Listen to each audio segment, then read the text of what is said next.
One in there. Dontravius Jackson gets the carry. He has been the featured back so far this year for the Canes. Bishop McLaughlin returning 13 players from last season. So they've got the experience and they're building that confidence, but the size of Carrollwood, the big challenge tonight.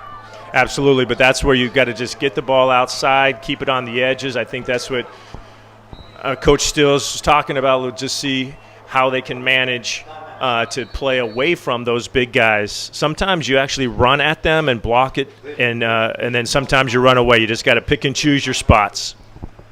First time out of the game to Bishop McLaughlin. That'll give us a chance once again to reset things. Only one loss between these two teams. Carrollwood Day with a 2-1 record coming into tonight. Bishop McLaughlin, meanwhile, a perfect 3-0, and so far a fall academic semester that has gone perfect athletically between volleyball and football. They've done a magnificent job, Jeff, and doing it with COVID. It is just amazing what these schools, what these administrators and these fans have been able to pull off thus far. And it is a team effort, right? It's everybody putting in what they're supposed to do. It does their part of it. It can be done successfully, and we're seeing it happen right here and right now. A little bit of a discussion going on. Our officials on the field right now. Only 40 seconds have been burned from the clock. Just underway here, 11:20 in the first quarter. Drew Felios with Jeff Carlson, and our officials now will get ready for the Canes to come back out offensively. October is here. Friday nights feel a little bit different. Sun going down, weather a little bit cooler. And you just start to feel the spirit of high school football. Drew, so many years with you broadcasting, and we would start in August, and it was awful, just awful. So to come out here on August 2nd is actually my sister's birthday. Nobody cares about that because she's out in California. But coming here in October and just having a beautiful pregame, and it couldn't be better to be out here in the Tampa area tonight. You know, it's good to hear you say it was awful, because back then we said it was great, right? But now we think about it one more time, and those were awful. Challenging days, weren't they? They were, but it is a beautiful night tonight. I have watched. This is the fourth week of the season, and we've seen some guys getting cramping and stuff mid game. But we are now starting to get into a little bit better weather, where we hopefully won't see that. Guys are in better shape, and when the weather cooperates and the humidity goes down a little bit, they can get through it without worrying about the cramping as much. Though we will take those water breaks each and every quarter, I'm sure. So it looks like for the Hurricanes, we have a player that is taking off his shoulder pads and his jersey and getting a new jersey out there being adjusted right now by the coaching staff here, something that we don't normally see. What do you think is the reason for that? Maybe two of the same numbers, or maybe some blood on the uniform, something going on? Yeah, that's a great question. I think it's the first time I've ever seen a shoulder pad uniform change on the field in the history of my life, and I guess a timeout was taken so he doesn't have to come off the field, but I've never seen that happen before. So it'll be second down and about 4 yards to go after a 1-yard pickup for Bishop McLaughlin. Adrian Miller from the shotgun. Oh, a high snap. He'll have to go back and get it. And early trouble for the Canes. Ball is on the ground in the end zone, and who's got it? It's going to be a safety. Bishop McCover. Carrollwood Day is on the scoreboard. Disaster early on for Bishop. And those are really the things, when you're going to go up against a good foe, you can't make the big mistakes. So do that on the first series. You got to get it out of your system. Coach Stills is going to have to say, hey, we're going to settle down right now, because now we have to kick the ball away from the 20-yard line. But you just have to avoid those big mistakes. So not a good thing to get off started, but certainly it's early enough that they can overcome that. Jeff, I remember Carrollwood Day in the early days of their program playing 8-man football and the strides they took. Of course, John Gruden spent a lot of time grooming that football team. You've spent some time over there as well. It's really incredible how far this program has come. It really has. I mean, just facilities, and now they basically doubled the roster size this past offseason, so it's just continues to grow. But I also have come to this school and this campus for quite some time. I used to train R.J. Percivale, who was a star quarterback and defensive back, and the numbers weren't the same here. This campus is a beautiful campus, so both of these programs are growing and doing a great job at it. Patriots chance at a nice return, and they'll take it up, led by DJ Pickett. He got inside the 30-yard line. It'll be first down for the Patriots right there. The defense comes out for the Hurricanes. Not the start Bishop McLaughlin was looking for, trailing here 2-0 in the first offensive series coming up for the Patriots. So Brandon Palomar, the quarterback of Carrollwood Day. Jeff, I know you're really excited to watch him play here tonight. Yeah, it's his second year starting. He's coming in here now with a lot of experience, and he's leading his team pretty well. Got off to a great start. Beat Mike Allstott's Northside Christian team in the first week of the season. Looked really good. They throw it to big number 1 outside a lot, and they can mix it up now as well. A little bit of confusion there as he goes down, Palomar, and that'll be a loss of about 3 yards. Good job by Jace Florney, who has been so active in the month of September for Bishop McLaughlin. Yeah, very good start there for Bishop. And just look outside. We're talking about size differences, right? And usually you say that's the offensive line versus the defensive line, but I don't know if there's a high school in Florida playing 2 bigger outside wide receivers than Tony Livingston, 6'6", 250, and Michael Trigg, 6'5", 230. They're just going to try to throw it up. There's going to be a big challenge on the cornerbacks for Bishop tonight. Palomar wants to throw, tosses towards the end zone, got a man out there, and the ball is caught. Was he inbounds? No, he's not. Michael Trigg able to come down with the football, but could not get the feet in, and that's nice coverage out there. Adrian Miller was all over him, and he was helped out by Malik Giles. Yeah, you're right. So Giles has really got the challenge. It's him. It's going to be mano-a-mano, but Adrian Miller read it very well, knew what was going on, and got out there. I was surprised that actually Trigg got his hands on it as well as he did, because Miller got a great break on the ball. But they're just going to have to look for that all night long. And if Miller's going to tend to go to Trigg's side, they're going to throw the ball over here to Livingston because he's huge. Third down now. Another miscommunication. Carrollwood Day not starting well offensively. And there is Dontravis Jackson coming up to make the tackle. So it's going to be 3 and out unless they go for it here on 4th and long. Yeah, I think they will. They have a pretty good field goal kicker who probably has 50-yard range potentially. But I think they're going to – Brendan Palomar still in there. Looks like they're going to go 4th and 12 and go for it from the 28-yard line.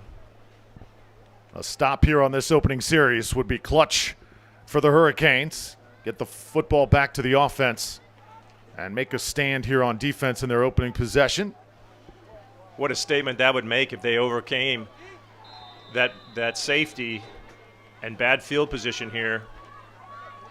Timeout, Carrollwood Day. Mark Jones wants to talk about it, the head coach of the Patriots, one of the up-and-coming head coaches in this area. He's got a great staff over there as well. We saw Jeremy Earl, the former Jefferson Dragons head football coach, who's also helping out with Carrollwood Day. I mean, just look at the staff, the personnel that the Patriots bring to the field tonight. Same thing with Bishop McLaughlin as well. We've talked about the job that Coach Stills has done this season. Also defensive coordinator Leon Haynes, Andre Smith, the running backs and linebackers coach, Virgil O'Neill, the quarterbacks coach as well, Jeff.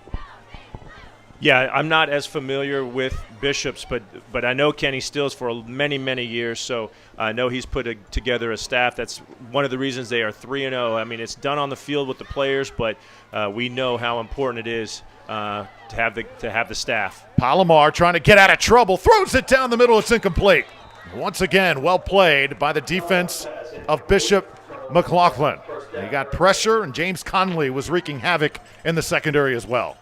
I'm just impressed that there are a couple mistakes from Carrollwood Day, but Bishop takes the opportunity, shuts them down, and takes over at their own 28. I mean, that's the best of a worst-case scenario that you can imagine, but they cannot make any more big mistakes like that here in the first half. They don't want to fall behind early, and now they need their offense to stay on the field for a few plays and let that defense rest just a little bit.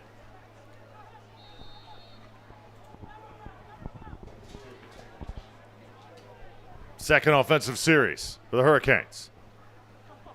Line of scrimmage, 26-yard line. Let's see what Adrian Miller can do. He's got some room, and Miller takes it up the middle, up to the 42-yard line. Stopped right there by number 23, Tayshawn Burney. It'll be a first down.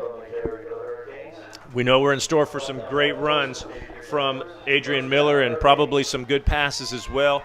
Can they sustain that? And like I said, that size inside for Carrollwood Day up front is going to be hard to match up for 4 quarters, so they're going to have to mix it around. Go 4 wide receivers trying to run it inside and just not much room in there at all. And the helmet will even come off from Travius Jackson.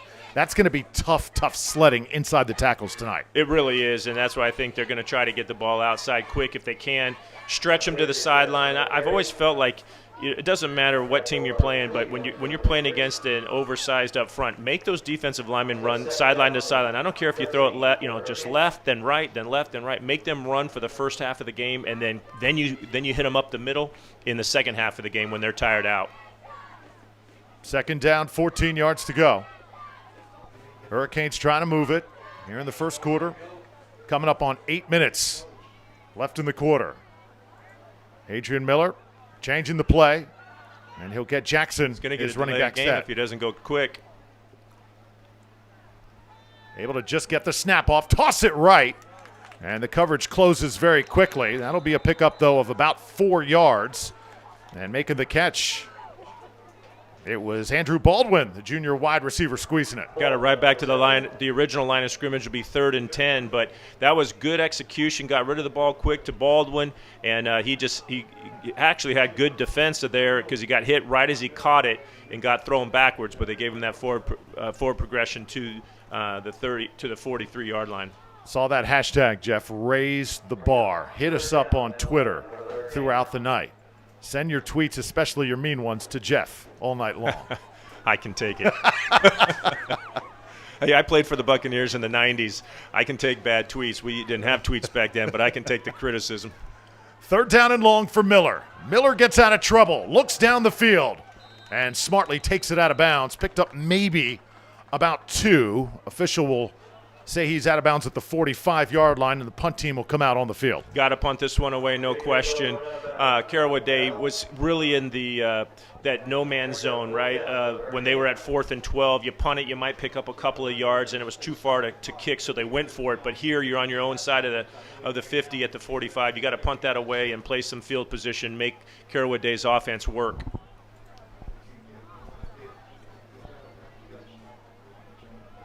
TJ Walsh back to punt it away for Bishop McLaughlin.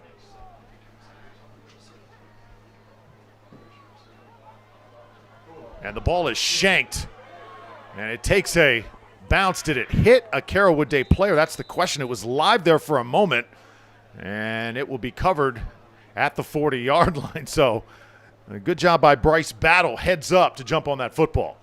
Yeah, absolutely. Bryce is only a sophomore, but he played a lot of football last year as a freshman for Carrollwood Day. So he's not a young player. He's a savvy guy that can play both ways. Can play the slot receiver, outside receiver, and also plays outside linebacker.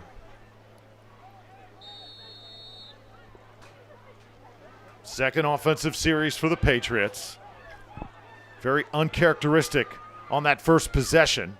Looked a little disorganized. Let's see if they can get it together here. They'll run the jet sweep. Kylan Webb has it. He'll get the edge, but a flag is down in the backfield. This likely going to come back to a hold.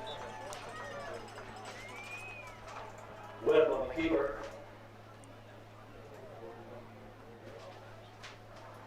That's out of the tackle. Most of the time, whenever you get that edge, Jeff, you know where the flag is going. Yeah, most of the time. I actually like this formation that Carrollwood Day has. Because of those huge wide receivers, they give up those edges with the tight ends and bring both of those guys in the backfield. So they got 3 running backs back there that can really create a lot of chaos, really make it difficult for the defense to know which way the ball is going. That's the whole concept of the triple option from way back in the day, Navy, Army, all those teams. But now you got 2 humongous wide receivers. I'm just waiting to see how long they're going to take to challenge with Livingston. He's got about a foot height advantage outside on Joe Meyer. Both outside guys really have a big challenge. Malik Giles as well. they've got a single safety in the middle with Adrian Miller. We know how good he is, but he cannot get to those outside guys fast enough. He's going to have to make his choices. We'll see what Carrollwood Day decides to dial up. Ball was pushed back all the way to the 27. And Carrollwood Day trying to run it again, but here come the Hurricanes. What a play. And sticking him in the backfield is James Conley. Boy, Conley, the freshman, just continues to get better and better. James Conley with a big tackle for a loss. He popped in there quick and deep in the backfield. Carrollwood Day going backwards fast. Timeout called on the field. So Carrollwood Day so far struggling offensively, and Bishop McLaughlin looked very prepared on defense here in the first few series, and that's what happens when you have a coach that has played big-time college football and spent so many years in the NFL, and Coach Stills. An issue here, though, Jace Flourney is on the turf right now, and he's being looked at. Yeah, now if we look at that play that just happened, and I thought it was Jackson that got back there. He's the one that knifed in. Dontrevious Jackson knifed in back there, got 4 or 5 yards deep in the backfield. I was just talking about Carrollwood Day's offensive formation, and they went away from it, and then they take a deep hit to their running back in the backfield. So they are second and forever, really put themselves in a bad situation. Bishop McLaughlin in a great situation to stop them again and get great field position on which would be their third offensive possession. Jace Flourney has been the heart and soul of the defense through the first 3 games. So get a nice round of applause as he'll come to the sideline. Was the catcher on the baseball team for the Hurricanes. A very popular teammate, locker room guy, leader out there. 12 big tackles he had in week 2, and then an outstanding week against Seven Rivers Christian last week. He'll come out, though, momentarily here, and hopefully he is okay, because without him at that linebacker spot, safe to say this defense will not totally be the same. Palomar now from the shotgun. Low snap, fields it, throws short, got his slant, and it's caught, and a great spin move there by Richardson. As Perdell Richardson takes it up, still far short of first down yardage. He got it up past the 30. Richardson was a kid that came up from the middle school team at the end of last season. So as an 8th grader, showed lots of potential, and you saw him right there. Tons of athletic ability, tough guy to tackle in the backfield if you can get his hands on it. So this is 3rd down, and they got to get to midfield for a first down. So another toughed up break here for Carrollwood Day. Palomar with Michael Trigg in motion. He'll get it to Trigg, the best playmaker for Carrollwood Day. Able to shake one defender, not the second, as he takes it up near the 40. I think that's a great stop. I mean, yeah, you give up the 10 yards, but just anytime Trigg has the ball in his hand, he can take it to the house, can break tackles and do all that kind of stuff. So Bishop stands up, got that big holding penalty, but the defense stands up once again, and now they might be able to get the ball to midfield, just depending on Grisick's punt here coming up.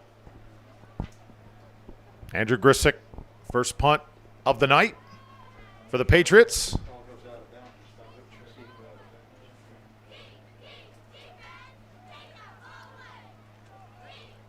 Dontrevious Jackson back to receive for the Hurricanes.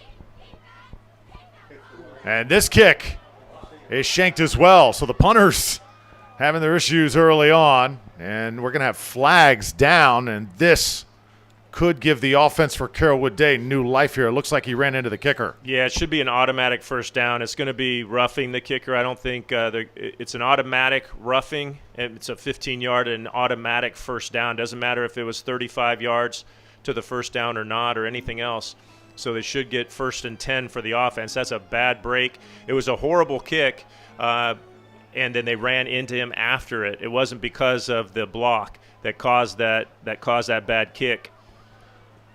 Well, so far it's a baseball score, 2-0, or a soccer score even. A soccer blowout. Well, speaking of soccer, That Tampa Bay Rowdies with their season finale tomorrow night in the regular season. Be doing the broadcast on ESPN Plus. Looking forward to that. Be looking to join you on that. Not me join you, but I mean join the broadcast just to listen to you. Maybe I can swing you tickets. That would be nice. Playoffs coming up. 45-yard line now. Carrollwood Day trying to capitalize. New life offensively. They'll toss it to the outside. And again, I like the way Bishop McLaughlin is playing defense, Jeff. They're keeping everything in front of them so far. They are, but what just happened, at least I think that Carrollwood Day may have come to a conclusion that if we spread this defense out, we can do a lot more things and get our guys one-on-one, and there's just too much space, and we can make some things happen. So we'll see if they go back to that 3 men in the backfield, or if they go to stay with the 4 wides and just throw it out to the slot guys. Here we go, 3 on one side on the right, 1 on the other. We call it a 3-by-1. Let's see what they dial up out of it. Second down and medium. Palomar setting up the screen. Got a man right there. It's Kylan Webb. And Webb will have a first down. Will get down the sideline. And Jace Florney, who checked back into the game a few minutes ago, knocks him out of bounds at around the 30. Kylan Webb scares me. He looks like he's got a ton of ability. Just hasn't gotten he got the offensive holding penalty on the one to the right. Now they set up the screen to the left. Picks up the first down off of it, but he looks like he has a ton of ability. So if they have those big guys outside and a guy in the backfield that can really tote the rock, it's going to be a tough one to stop. First down from the 30. Opening quarter here in Spring Hill. Hand it off again, and a convoy this time. Look out, Patriots. Able to take it inside the 20-yard line, and now Carrollwood Day starting to move it. That's Kylan Webb. Yeah, they're giving him a lot of looks offensively now. Different formation each time, so they're giving Bishop a lot of things to think about. And like I said, when they spread out, that kind of stretch look really puts your defensive lineman in a tough position to get in front of it, and be able to pull this guy down with one man is going to be tough. They are going to have to find some ways to get 2 hats on the ball carrier and get these guys down. Defensive coordinator Leon Haynes certainly going to have to come up with some solutions here as we continue forward. Another first down for the Patriots. Trying to run the football again. It's Webb. Kylan Webb makes a cut, and Webb is down near the goal line. He'll be stopped at about the 5. One thing that Carrollwood Day is doing as well is brought even an extra offensive lineman in there to push that run, and that they decided, let's keep this ball on the ground and just pound it in there, see if we can move it in. Right now they're on the cusp of their first touchdown of the night. Substitutions as they bring their biggest players up on that offensive line right now. Webb again is the running back. Carrollwood Day will toss it up in the air, up for grabs, and it's caught for the score. So throw it up, let Michael Trigg go get it, and Carrollwood Day has their first touchdown. Almost impossible to stop. This kid, number 1, is going to college to play both D1 basketball and D1 football.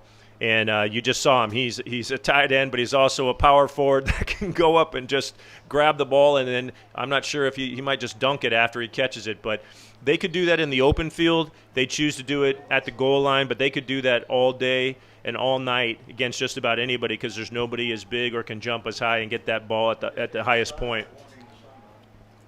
So Michael Trigg into the end zone. Ball delivered by Palomar, and it's 8-0. An extra point now on the way.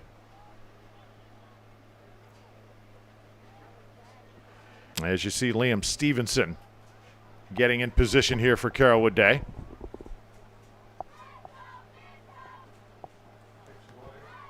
And the kick is up, and it's good. So Andrew Grisick able to put it through. A.J. Lewis was the holder. And the score 9-0 here with 40 seconds left to go in quarter number 1. We're thrilled to have you here with us tonight.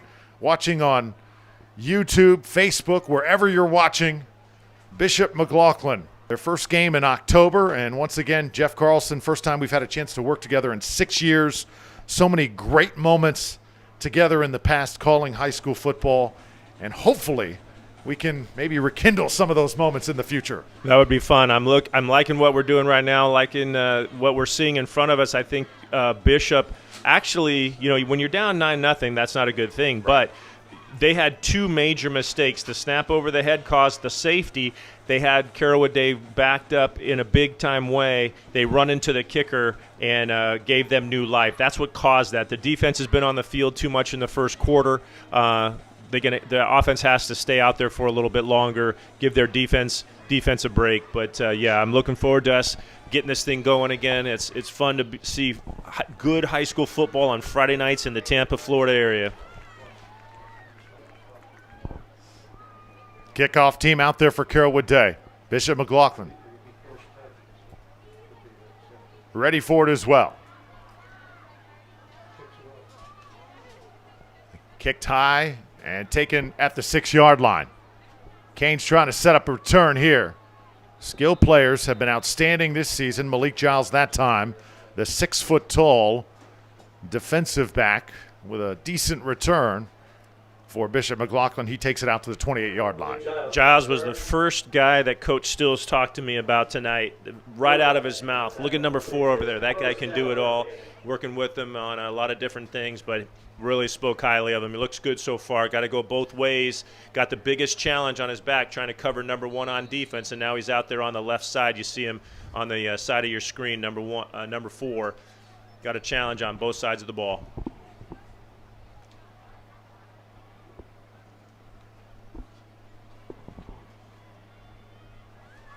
Joe Myers, number 2 for Bishop McLaughlin. He received some praise last week from Coach Stills. Done a great job since he has been inserted into the lineup as Miller able to get some short yards. That'll bring up 2nd down, picked up maybe 2. Clock is going to run down. This could be the final play of this first quarter. So we've got a safety. Carrollwood Day able to bat Bishop McLaughlin up. A bad snap on the first drive, causing it. And then the Patriots marching it down and scoring a touchdown courtesy of Michael Trigg. So that'll be the end of quarter number 1. 9-0 is your score. Bishop McLaughlin will try and regroup. You're watching high school football brought to you by Falkenberg Productions from Bishop McLaughlin High School. Ladies and gentlemen, just a reminder, please wear your mask and social distance wherever possible so we can continue these great Friday nights. Thank you.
Back to the live action now as the Hurricanes trying to tack those sidelines.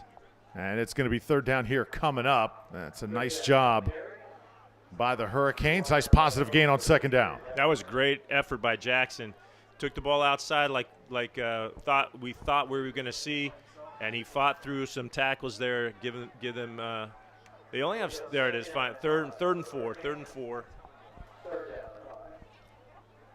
9-point advantage to Carrollwood Day. Malik Giles lines up now at the bottom of your screen. Adrian Miller competing against his biggest defensive line, his toughest test to date.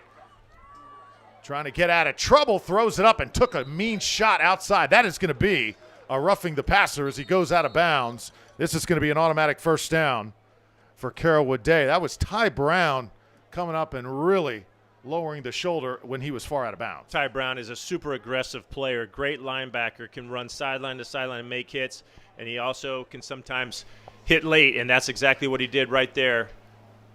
It was a great idea by Miller just to throw the ball away, right? Don't take the sack, don't take the hit.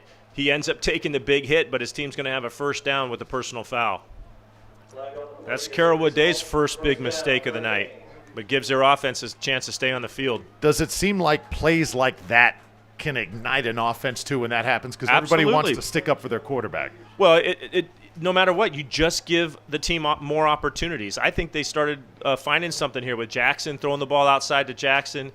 We talked about Giles being an opportunity outside as well because Miller cannot do it all from himself. He cannot be just run quarterback draws and things like that. He's got to use the other guys on the team. Here's Miller trying to get away, and he'll kill it again. Adrian Miller running for his life here early on, being chased that time by Brandon Cleveland, the Miami recruit, number 25 in white, here tonight. But truthfully, Drew, it's going to be a long night if Adrian Miller if that's all they're going to put out there is, ask Adrian to do it all, because you just can't beat a team as big and as strong and as fast as Carrollwood Day. With your quarterback doing it all. It's Cam Newton. Call him Cam Newton. Cam Newton couldn't beat Carrollwood Day right now because it's just too much to do. That's why football is the ultimate team game. You've really got to use your other players. And then those runs, once you get the ball outside, then the runs to the quarterback back inside will be open later on. 2nd down and 10. 3 wideouts now for the Hurricanes.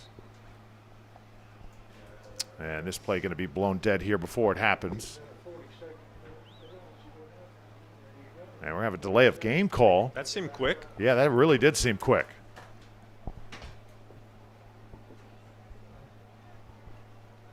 Push it back now to the 43. It'll be 2nd and 15.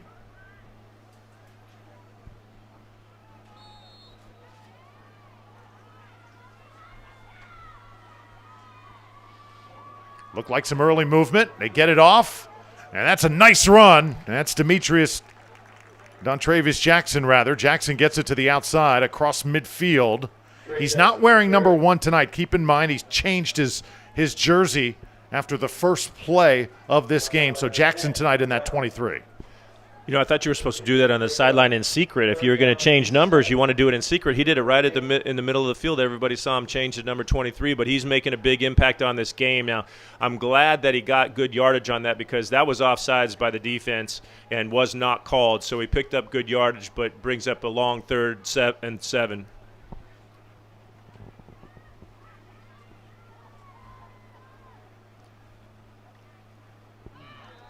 And more movement. Bishop McLaughlin's going to get a break here. And it looked like big number 5, the South Florida recruit, Desmond Mahmoudi, moved a little early.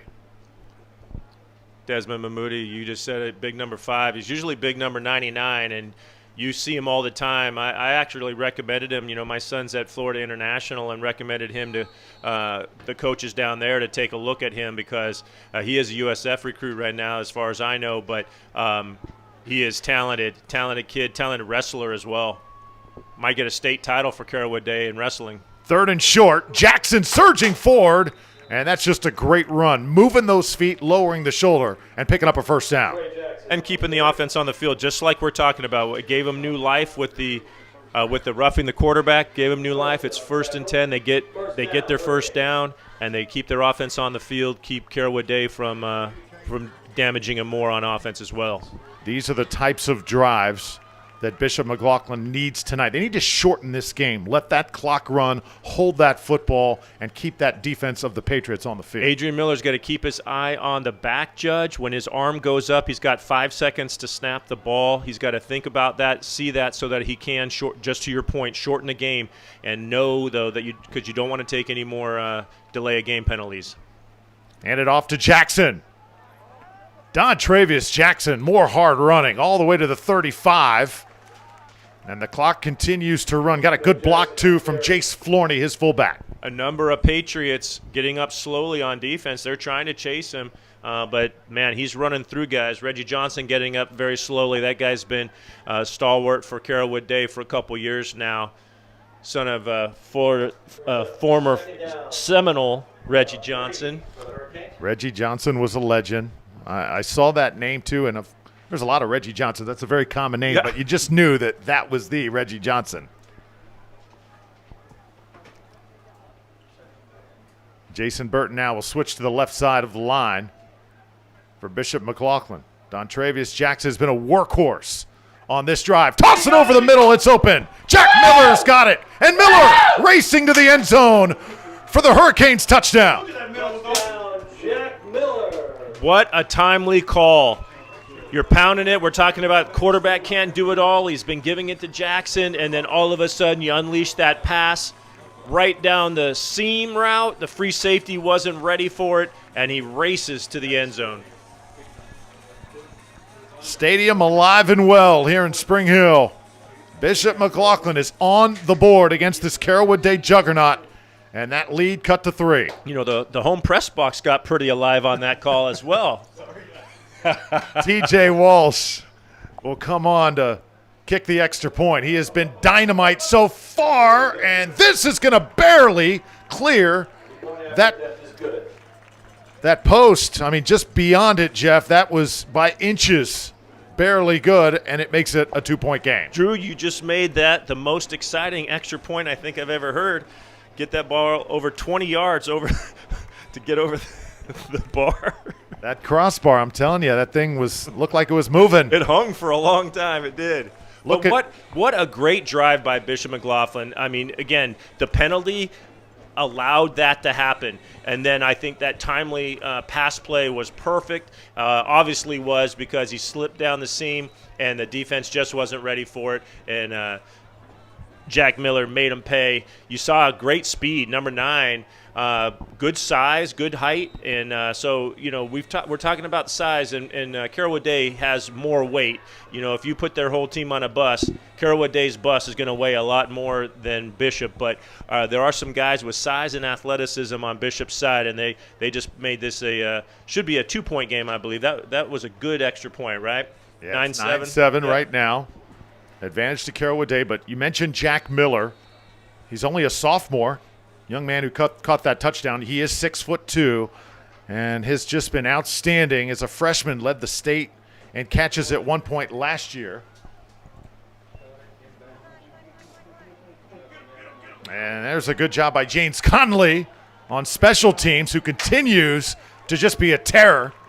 And taken down was Amari Brown. So Bishop McLaughlin gaining confidence as this game has gone along. If they can just stay healthy. Florney was down earlier. Now, let's see who is shaken up down there right now. Malik Giles also had his hands on his knees, but let's check and see, and hopefully we don't have any serious injuries here.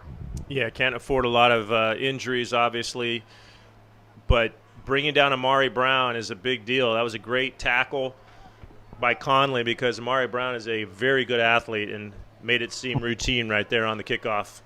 But you were right about gaining confidence, Drew, gaining a lot of confidence on that drive, and now they can run down there and they feel like, hey, we can play with these guys, and that confidence is building. Drew Felios, Jeff Carlson with you tonight. Thank you so much for joining us. Falkenberg Productions making this broadcast possible, as well as the tremendous faculty and staff here at Bishop McLaughlin High School. Jonathan Torres, our main man up here, Jeff, making all this happen. Lindsay on the cameras tonight, doing a stellar job as usual. And high school football, through COVID, through everything else, continues to be the heartbeat of America on Friday nights. No doubt about that. Back it was April, and my wife, I said, you know what? If there's one thing that I know, we will play football in the fall. And remember, April we were Really? all shut down. Now, listen, I lost my confidence at multiple times through the summer, not knowing what in the world's going on. I never imagined that we would have the NFL with no fans in the stands, or all of our professional sports with no fans in the stands. It's not how I imagined it happening, but we are America, and we've got to have high school football on Friday night. So I'm glad we're here. I'm glad it's rolling the way it is, and college football's coming around as well. And for everybody watching and listening tonight, is Florney right now the player being looked at on Travis Jackson, showing concern over his teammate. You have to wonder, second time he has been down, it looks like for the same injury. And again, we never want to try and diagnose anything up here, but he may not be available the rest of the night. After this looks like it could be a substantial injury. Especially, second time in a very short period of time. He's as tough as they come, though. And Florney will be helped up. The crowd will give him a nice round of applause as he's helped off. Was a competitor. Yeah, when you don't want to put any pressure on, usually that's your knee.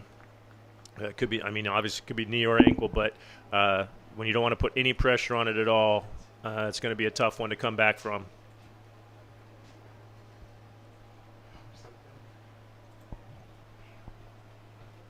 Was that a big loss for the Hurricanes? But in the game of football, what's the old saying? Next man up. Next man up.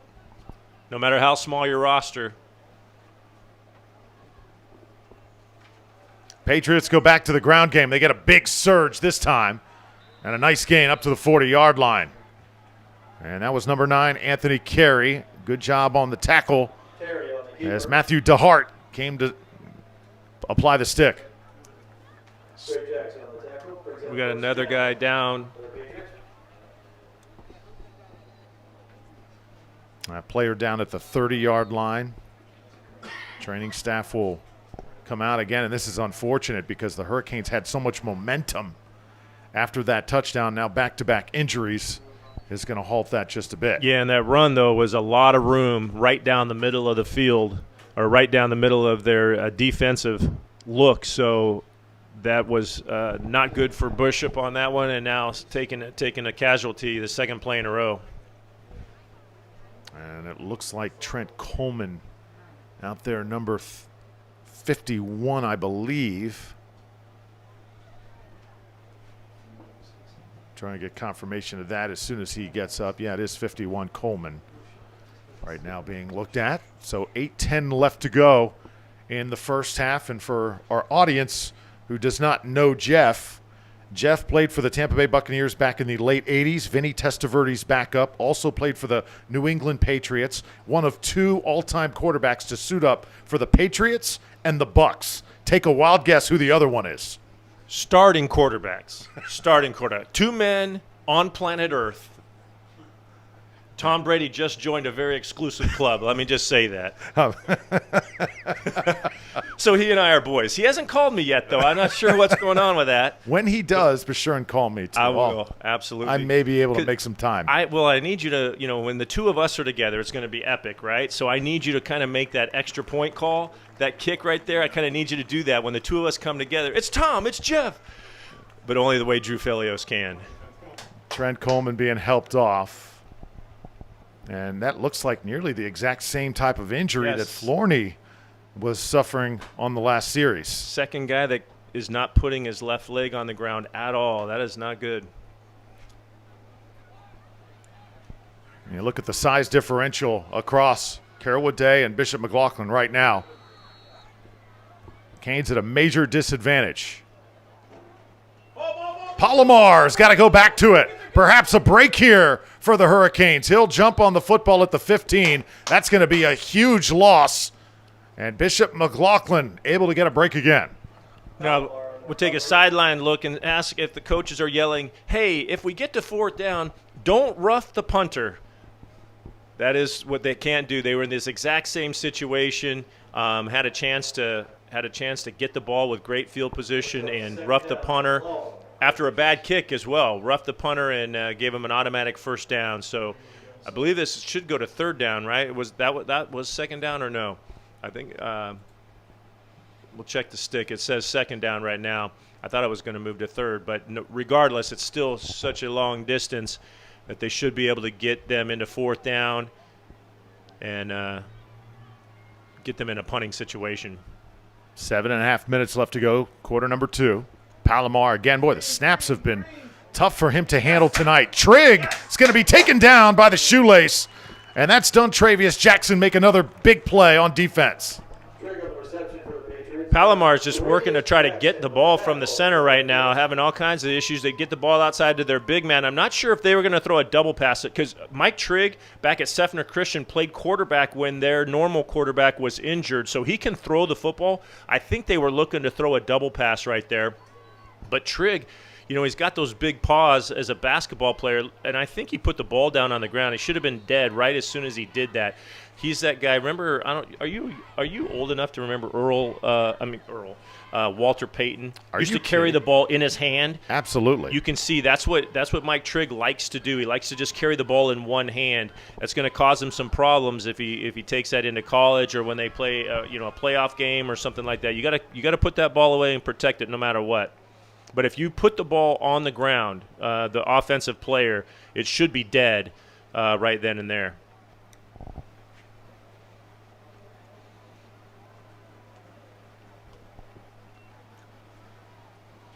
So third down and not many plays in the playbook for a third down and 40. Palomar, again the ball is loose. Here come the Canes. Can't tackle him in the end zone. Trying to make something of this is Anthony Carey. And finally, he'll be ridden down as he got it across the 20. Tried to stay on his feet that time. Official will blow him dead. About 20 yards shy of a marker. We have another injury in the end zone now. This one may be more of a cramp, but boy, it couldn't have been a worse situation for Carrollwood Day, and ended up making something good out of it to give him a chance to punt the ball away, not from the back of their end zone, or we almost had our second safety of the night. Third guy down to stay down, and Don Travius Jackson just coming to the sideline, looking like he might have gotten a stinger or something in his shoulder. He's been really running the ball well, breaking tackles and running hard, and he's hurting right now as well on the sideline. So Jackson will be looked at. And also, this is one of those games if you're Bishop McLaughlin, no matter where you are on the depth chart, stay loose. Oh, boy. Yeah, you're right. Your number could be called at any moment. They might have to bring up some 7th and 8th graders here. Absolutely. So while we're looking at a player down with a likely cramp, Jeff, I want to ask you to and get our viewers up to par. You're going to love me when I ask this question. How is your son Hayden doing? He is a freshman at FIU playing for Butch Davis, was a star quarterback last year at Steinbrenner High School. Give us an update. He is a freshman, and that is what he's doing. He's running the scout team for the Florida International University Panthers, FIU, and he's just getting his feet wet. We've been talking about how lucky we are to be playing football at this point. He spent 6 weeks of his freshman year summer in quarantine. Mm-hmm. The very first day I dropped him off, he was around a player that tested positive that day. He spent his first 2 weeks away from home in quarantine. He did that 3 different times, but other than that, he's doing fantastic. Got to travel to their first away game, and he's hanging in there. Punting situation for Carrollwood Day. And this is going to take a Bishop McLaughlin bounce, be fielded at the 40-yard line. Great field position coming up for the Hurricanes. So the player down that was being tended to with the cramp was James Conley, who has really been active thus far for Bishop McLaughlin. So hopefully he can get hydrated here and be set to go the rest of the way as Miller is talking with Coach Stills right now, and Jeff, I'm telling you, I've had a chance to watch Bishop McLaughlin play a couple games here so far this fall. Coach Stills has come in and just changed the attitude. He's changed the scheme, and these kids feel that they can win every time they put the helmet on and take the field. They've proven it 3 weeks, and this is the biggest challenge of all, number 4 here. They got a big challenge, but they also have a big opportunity right now to take the lead before halftime. Hand it off. This is Jackson. Jackson has been running once again very hard tonight. Had a big week at Seven Rivers Christian 7 days ago. Picked up 2 that time. Well, just keep an eye on him. He just moments ago was in a lot of pain on the sideline, getting his shoulder worked on. And running back is the toughest position to play in football because you are not going down until you're tackled, right? So you get hit on the shoulders on every single play. Let's just keep an eye on that and hope for the best. Hurricanes can take the lead with the score here, trailing by 2. 5.5 minutes left to go in the first half. A.D. Miller tosses right, has his man out there, and Jack Miller will take it. Picked up about 4 yards. They'll mark it at the 36, so chipping away here on this drive. They throw the little flat route. Jack Miller caught that ball up the seam route going towards the goal post. I think that's what they need to stick with. When they get their one-on-ones, go up the field instead of the sideline. This is 3rd and 6 coming up. But I think they can go back to those seam routes anytime they have a one-on-one look. Coach Stills' first fall as an offensive coordinator. He told me last week on the phone, he says, Drew, this is new for me, calling the plays. I'm a little nervous, but my kids have calmed me down, and they have stepped up and responded to the challenge. 3rd down and medium. Miller stepping up. He's got a first down, and he's got more. Adrian Miller tiptoes up to the 25-yard line. They'll move the chains. Really a fabulous scramble right there. I don't believe that was a design scramble. I think he made that all on his own. They had Jack Miller, same guy we talked about, in the slot, one-on-one, and that's the guy I would like to see them go back to. It's both guys on the right have had one-on-one looks. The opposite side has usually had a 3rd guy on top, and they can just throw that seam, throw a slant post, if you will, and slide it in there. At that time, he pulled it back down, made a great move about 4 or 5 yards down the field that picked up the first down, and here it is, 1st and 10 inside the 30-yard line. Hurricanes very impressive on this drive. They fought through some injuries here in quarter number 2, and they'll hand it off to Jackson again. Jackson with that speed burst, getting to the outside, and he takes it to the 20. We'll keep the clock running now with 4 minutes to go. You must be feeling pretty good because you wouldn't put your shoulders down like that and create the contact. He's actually creating that contact. Instead of running away from it, running out of bounds, don't take the hit. He created it and makes a good first down run. See the 2020 football schedule, bottom of your screen. If you're not here tonight, be sure and follow Bishop McLaughlin all fall long on the gridiron, as this program has been the big story so far in Tampa Bay area high school football. Bishop with 3-by-1 for the first time tonight. Miller tosses it over the middle. It's caught. Jack Miller is into the end zone. Touchdown. Jack Miller in for the touchdown for the Hurricanes. That was the first time they gave Carrollwood Day that look. 3-by-1. They split the guy on the left by himself all the way to the sideline. Huge amounts of space out there. And then they come back to the slot receiver. We talked about Miller earlier going up the seam. Guess what they hit? That seam route one more time, takes it to the house one more time. 2 touchdowns on the night. Middle of the field is open. Adrian Miller reading it beautifully.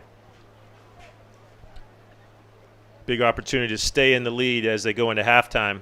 TJ Walsh on to kick the extra point. This one not quite as entertaining as the last one, and it just misses, so no good.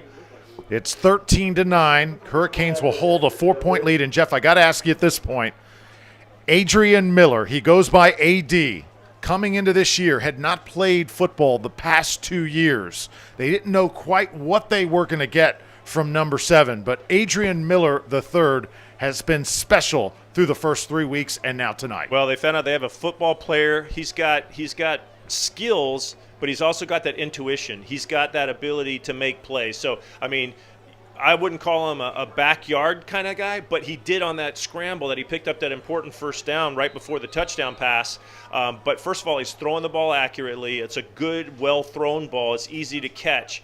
When ball's thrown properly, it's easier to catch than, some guys just kind of fling it and it wobbles all over the place. Very difficult to catch, making it easy for Jack Miller to catch that ball in stride, get to the end zone. But Adrian Miller impressing me tonight, and got a lot of ability both on the ground as a dual threat quarterback on the ground and through the air. Bishop McLaughlin short in numbers tonight and in size as well, yet they lead by 4 over Carrollwood Day. That ball is live. It certainly touched a player, and Amari Brown now trying to do something with it. Brown will be taken down just shy of the 20-yard line. The special teams unit for the Hurricanes stepping up. Yeah, surprised he's trying to take the ball all the way across the field instead of just getting up the field and trying to do the best thing that you can, or do the best that you can, to pick up as many yards. You try to get across the field twice, and I don't think he picked up any yardage, but good job on the kickoff team to get down there and keep him at the 20-yard line. Drew Felios with Jeff Carlson. You're watching on YouTube, Facebook, and other platforms as well. So excited you're here at Bishop McLaughlin High School, Spring Hill. A beautiful night for high school football. That really nice weather seems to be settling in here in the Tampa Bay area as fans continue to wear masks, social distance, COVID protocol still in effect. But football fever here in Hurricanes country in full effect, and the 3-0 record, and now their first lead of the game. Well, with 3:04 left in the half, the one thing that they cannot do is let number 1, Michael Trigg, go by himself down the football field and just throw it up high like we saw him catch the touchdown pass. The lone touchdown for Carrollwood Day came on a lob ball to big number 1. And I think they can do it all the way down the field. It doesn't matter if they're playing Bishop or anybody else. They can throw it to that guy. And 81, Livingston hasn't gotten a ball thrown to him at all tonight. And I think they can do that. So if I'm Bishop playing defense right now and Coach Stills, I would not allow Malik Giles to have to play him one-on-one. I think they gotta short him, maybe hinder him from getting off the line of scrimmage a little bit. He's kind of like Randy Moss, but he doesn't have anywhere near the speed of what Randy Moss did. Randy was elite. But hit him at the beginning so that he can't get down the field, and then Malik Giles will be in a much better position to go for that jump ball. But if you just let him run and jump, it's going to be tough to stop number 1. And I think they're going to probably throw it up to him here late in the first half as they're trying to get down the field to score before halftime. He was on the right side of your screen, Michael Trigg. Instead, they'll run the football up the middle and get some good push there. Oh, big-time speed, Anthony Carey. Carey's got more room to work with. He'll take it up to midfield, be pushed out of bounds right there. And that was the quarterback on the other side, Adrian Miller, shoving him out. A lot of room. Now we saw that room starting to show itself on the last drive or two for Carrollwood Day. The runs up the middle, really starting to see bigger space. Anthony Carey and Kylan Webb both getting that space inside past the 50-yard line right now. They just don't want to give up those big plays. They want to really stop this. A field goal or less would be a good win here in the first half. If you're Bishop McLaughlin, if you can somehow go into the locker room with a lead, that would be absolutely huge. First down from midfield. Run it again. And this is Kylan Webb. Webb is tough to bring down. Kylan Webb turning on the Jets, and he is down to the 20. Yeah, he's breaking the line of scrimmage just way too easy right now. Those holes, he's through there and not anybody close on the defensive front. They're going to have to shore that up at halftime, figure out exactly how they're going to close that down. This play's coming back, though, by penalty, Drew, but they are going to have to close that gap, about the B or C gap outside of the tackle right now, running through it very easily. So this ball's going to be spotted back at the 40-yard line on the other side. And again, penalties have been really critical tonight for Carrollwood Day. They've come at the most inopportune times as well. Yeah, both sides. Both sides have had the biggest plays have been those penalties. It's allowed the offenses to continue drives, and it's cost Carrollwood Day and it's cost Bishop as well. A little surprised at all the bad snaps we've seen tonight. Because of that, Palomar will now work under center for the Patriots. Patriots look like they're intent on running the football. And this is another nice one. If it stands, a 19-yard gain all the way to the 41. Anthony Carey on the carry.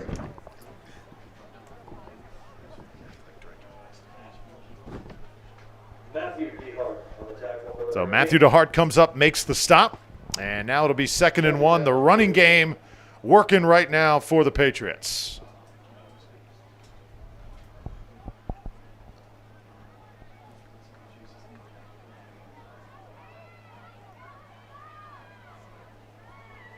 Palomar hands it off, and this is Anthony Carey. Carey's got a first down and a little bit more. Tackled at the 34. We'll stop the clock there. Boy, I think Bishop is going to have to shoot their linebackers into that second gap, call it the B gap on defense, and they're just going to have to shoot it because there's nobody there. The last 4 or 5 runs, there's been nobody at the line of scrimmage in that B gap, and the running backs just going through their full speed and picking up those big chunks of yardage.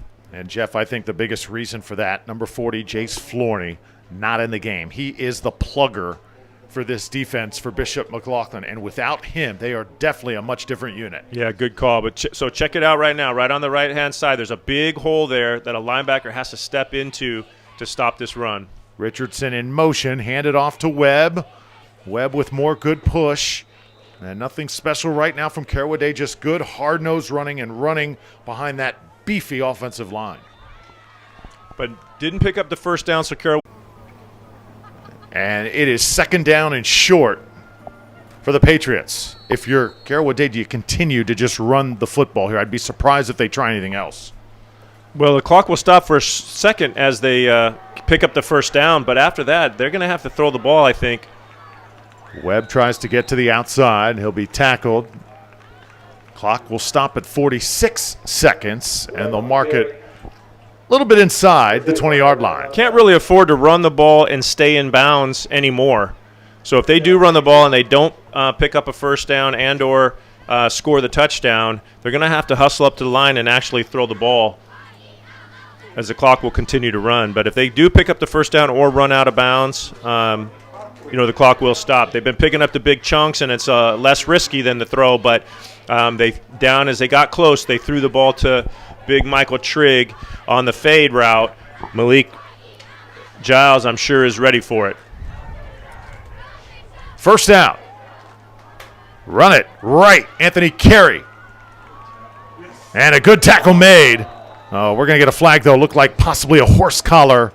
No, that flag came out before the tackle, Drew. Okay. It's not going to be a horse collar, in my opinion, in my very humble opinion. Okay. Because the flag came out before the tackle. And I don't think he horse collared him, but I saw what you saw as well. But I saw the referee throw the flag before he got tackled. Oh, this will be on Carrollwood Day. They'll march it back. And again, Patriots continue to be their own worst enemy in critical situations, knocking on the door. And now, with 38 seconds to go, Bishop McLaughlin a very good chance here to hold. Still big holes in the run game, but I would just start getting nervous of exactly what just happened and then getting tackled inbounds. Because he was tackled inbounds. That would have kept the clock rolling. And I'm not sure how quick their 2-minute offense gets back up at the line of scrimmage. Palomar drops back to throw, sizing things up, tosses end zone, touchdown. Hit number 10, Amari Brown, and Carrollwood Day has reclaimed the lead. Well, he was well covered. You can't say anything that he wasn't ready for it, and he was covered. But Amari Brown, I told you, he's a talented kid. He's the guy that took a couple of those kickoffs recently. But, man, he just reached up and snatched it just like Michael Trigg did on the first one.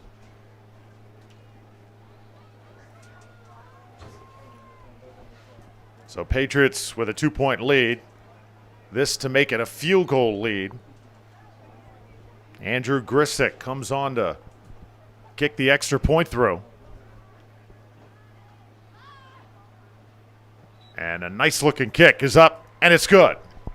So Carrollwood Day goes down the field, led by their running game, and then they throw it to their playmaker, Amari Brown, and it's 16-13. Well, in all honesty, Bishop had a chance at 13-9 to potentially go into halftime with the lead. But when you open up with a safety and then get the early touchdown, it's 9-0. You're down 9-0. I think 16-13 going into the locker room is actually a win for Bishop and Coach Stills at this point. But what Carrollwood Day was able to do on the ground in the waning moments of that first half really would scare me right now if I'm Bishop and I'm trying to stop them on defense.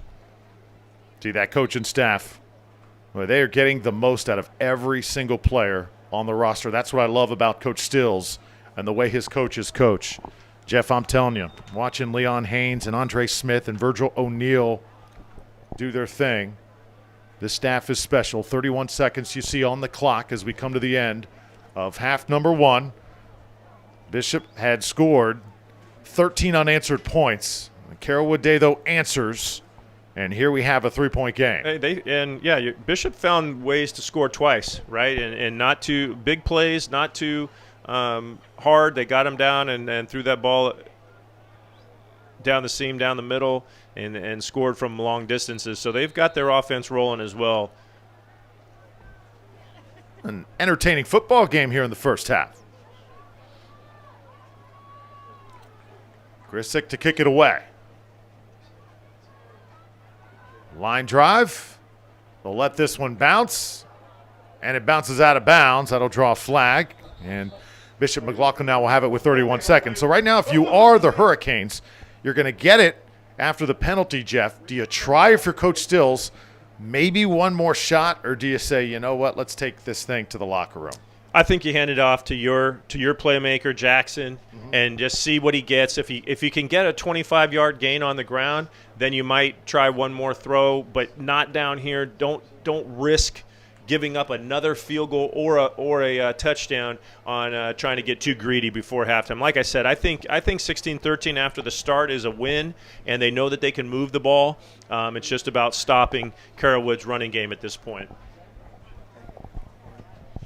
Going to kick this one over. Hurricanes feel that they can get a nice return here.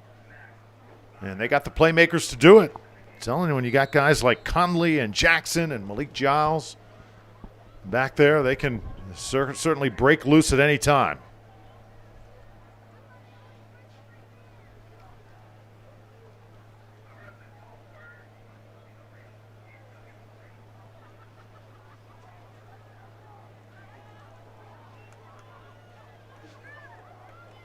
Little stutter step. Flag will come down behind the return guy. Malik Giles does what he can. And now the clock will show 24 seconds. And with that penalty, Drew, you asked the question. Now you just take a knee and you get off the field, let your guys get some Gatorade and some orange slices or whatever it is you do in the locker room. Actually, the referee's pointing against Carrollwood. Haven't gotten the signal yet. But if it's going to stay close to down here, I think you just take a knee and get off the field.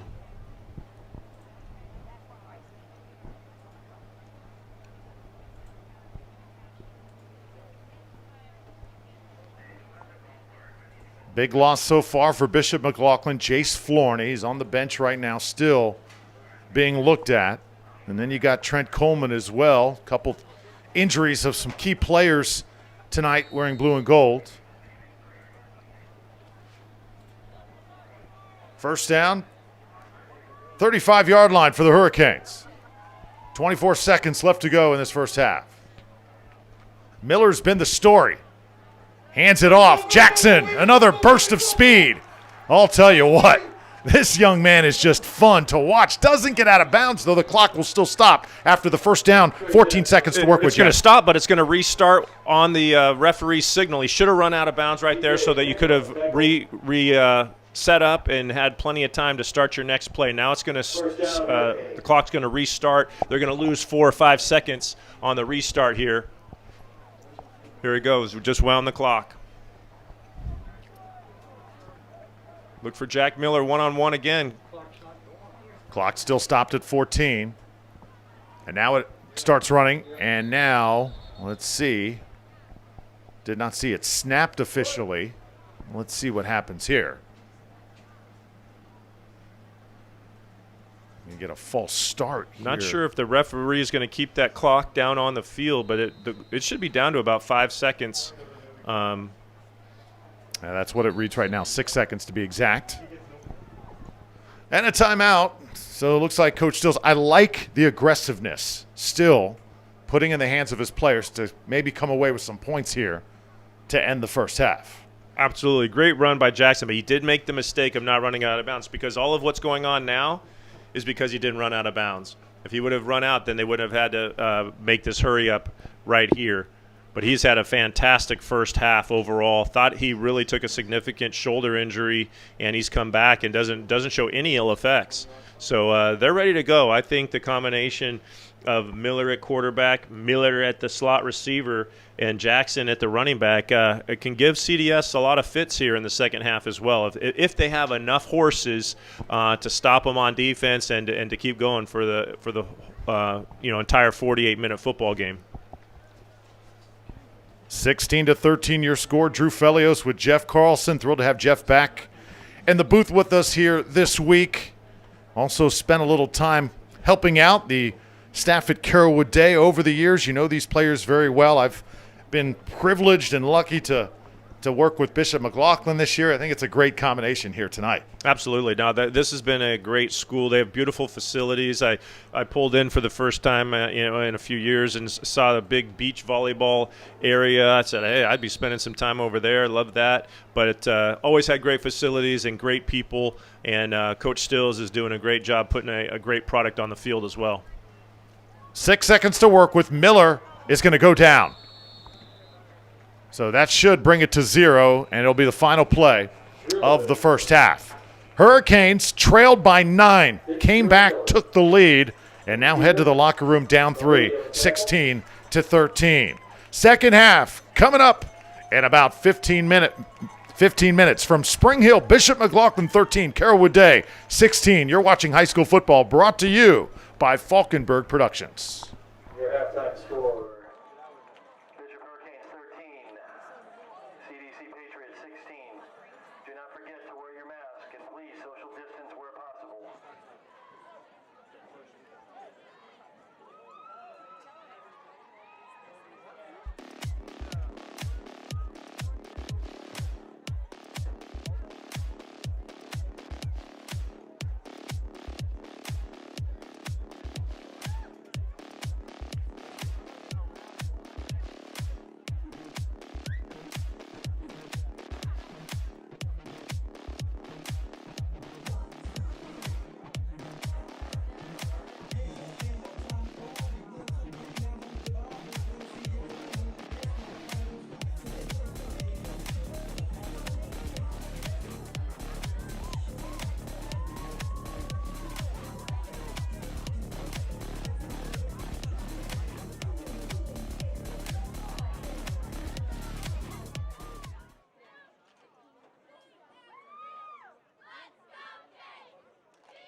Welcome back to Bishop McLaughlin High School as we get set for quarter number 3 here on this beautiful Friday night in Spring Hill, October 2nd, 2020. There's your score. 16-13, Carrollwood Day leads Bishop McLaughlin. Patriots over Hurricanes. Jeff, here we go. Second half about to begin. So far, I think many in this stadium are surprised and most excited, especially on the home side, that Bishop McLaughlin has able to go blow for blow and hang in with Carrollwood Day. Yeah, and they made mistakes early that gave Carrollwood the advantage and gave them almost handed them a 9-point lead, and to fight back, take that 13-9 lead, and then they gave it up right before halftime. But to be right here as they start the second half, I think there's a lot of people in gold or wearing gold in that Navy that are very happy right now. DJ Walsh to kick it off for the Hurricanes. Second half is underway. Taking it at the 25. And that's a nice tackle. 33-yard line now will be the line of scrimmage, and that's DeHart, who has made some big plays on special teams here.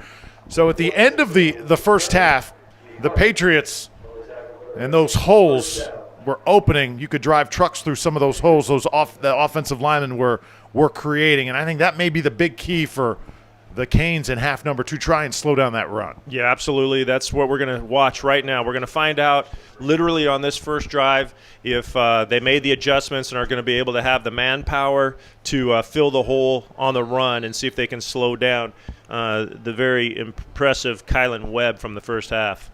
Palomar, the quarterback, hands it off.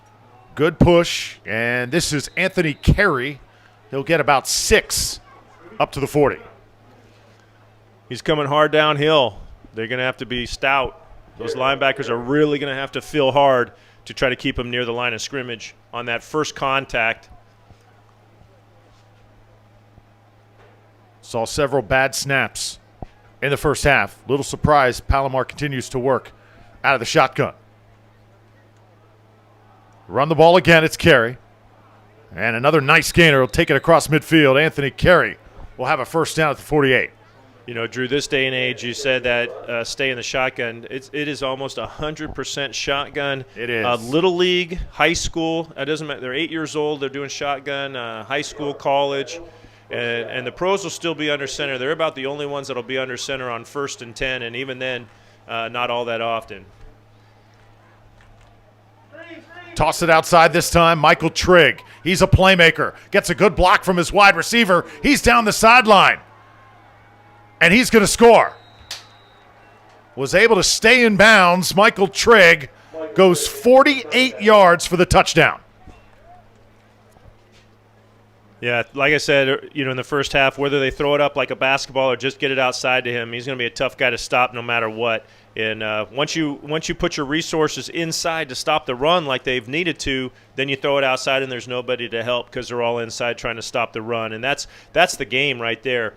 Take it outside, and then once they stop the outside, blast it up the middle. Those early runs weren't very good. And you mentioned it, Florida got hurt in the first half and causing tough stuff to happen in the linebacker position. Extra point on the way from Andrew Grisick, and he puts it up, and it's good. So Carrollwood Day extends their lead 23-13. And you see the cheerleaders getting together on both sides. Great scene right there. Carrollwood Day and Bishop McLaughlin. This is one of those rivalry games. And you see the mask being worn also, Jeff. COVID protocol in effect and everybody cooperating. Everybody doing their part, having a good time, trying to keep it as normal as possible in these tough times. Still having a good time, though. It's one of those big rivalry games, though. This is one that you circle at the beginning of the season. And you got a great crowd on hand here tonight. Hashtag raise the bar at Bishop McLaughlin. We've done that this entire fall. The volleyball team, I'll tell you what, had a chance to call some of their games. Plant Panthers came in here last week. And Bishop McLaughlin, Jeff, absolutely handed it to them. I mean, this volleyball program, among the best in the state right now. Well, overall, the programs, the sports programs, the athletic programs here at Bishop have just come up a number of notches, and it's fun to watch it all develop.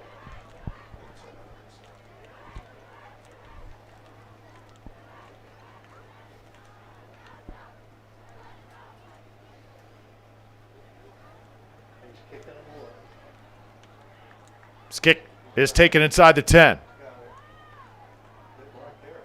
Try and set up a few blocks. Going to get it across the 20 to the 25-yard line. That's Dontravius Jackson. He's carried a big load here tonight. Jackson gets up a little bit gingerly. I think he got laid on the way he rolled at the very end of that tackle. Maybe caught his ankle underneath a body. But they got to have number 23 out there the rest of the night. He was something special in the first half, and they need that electric ability. So Adrian Miller leading this offense once again. Third quarter just underway. Double-digit lead for Carrollwood Day. They've had back-to-back scores. See if the Hurricanes can counter. Once again, they try and draw them offside. Patriots not biting. Miller 6 feet tall and tons of speed. He'll show it here as he gets to the right side. And he runs right into number 33, Ty Brown. Miller able to pick up 7.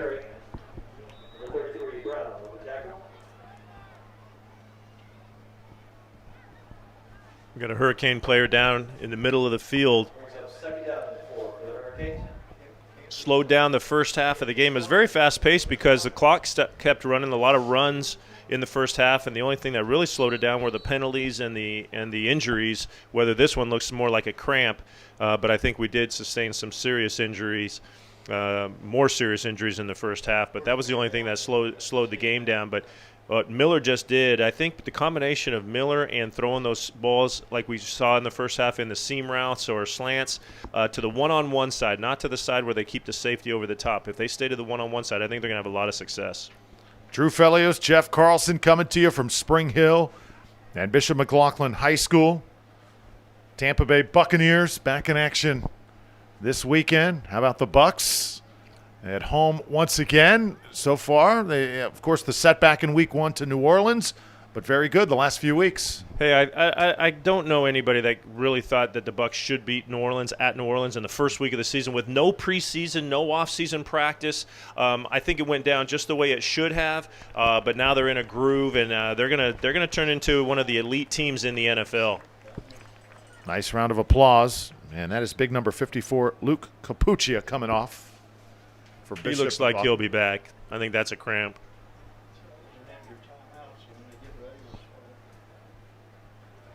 Offensive line. Bishop McLaughlin, take a look at the beef they've got inside. Shane Skull in there. A.J. Aiello also. Trent Coleman, the guy missing, number 51. The Hurricanes have got some guys to fill in.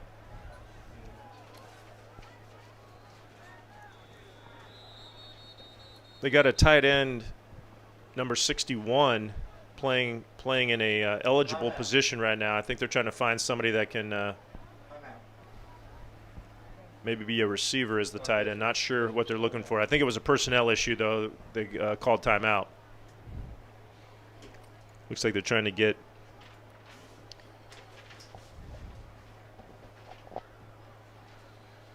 54 into the game one way or another. Not sure who he's going to substitute for. So there you see Coach Stills coaching him up on the sideline. You know, he talked about how he got into the high school game, and it was a coach that we know very well, Donnie Abraham, former coach Clearwater High School. Remember, had the son play at East Lake. What a player he was. And, yep. One other, 2 of them. Yep.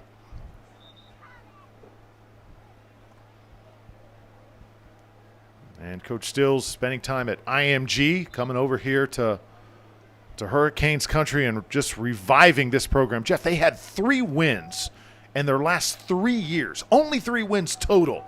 And now they've got 3 wins in 3 weeks. Good people get good people to come, right? They follow. And it looks good so far. Second down, Jackson takes the handoff. And second surge. How about that hard running? Just not going down easy. And I believe that second effort may have gotten him the first down. Well, when he's given that, the offensive lineman got to get involved in there too. They start that initial, but when they see 23 getting tackled by 5 or 6 guys wearing white jerseys, they got to get re-involved and push that pile. I've seen, they changed the rules where the offensive line is not allowed to help the running back, so now they can. They got to get re-engaged and just keep pushing. I've seen some really long runs of just big piles moving because the offensive lineman can stay involved. First down, Bishop McLaughlin. Again, keeping the football and keeping the clock running, shortening the game are huge for a team that doesn't have near the numbers as Carrollwood Day. This is going to be Miller. That run-pass option, and this one will be thrown for a loss. Well played by the Patriots. That time, that was good pursuit. They got some guys over there who can run. Number 4 leading the way, Bryce Battle.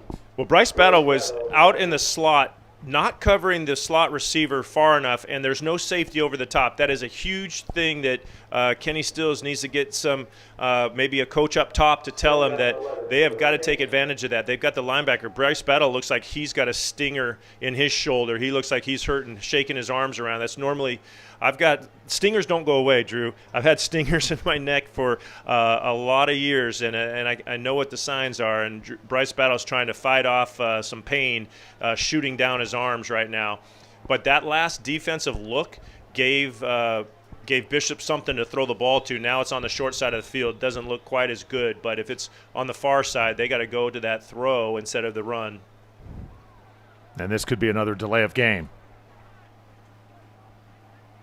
It's going to be the second time the Hurricanes have been called for that infraction. As Joe Meyer will check in.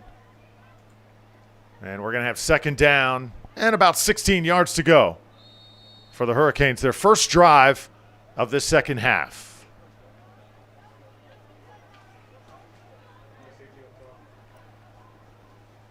Four wide receivers for Adrian Miller. Here comes the rush.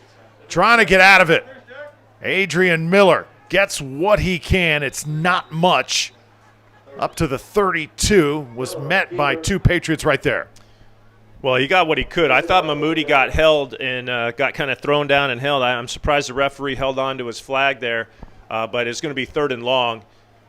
The offense is in a tough situation here. Not a lot of choices in the bag for Coach Stills to call on 3rd and long.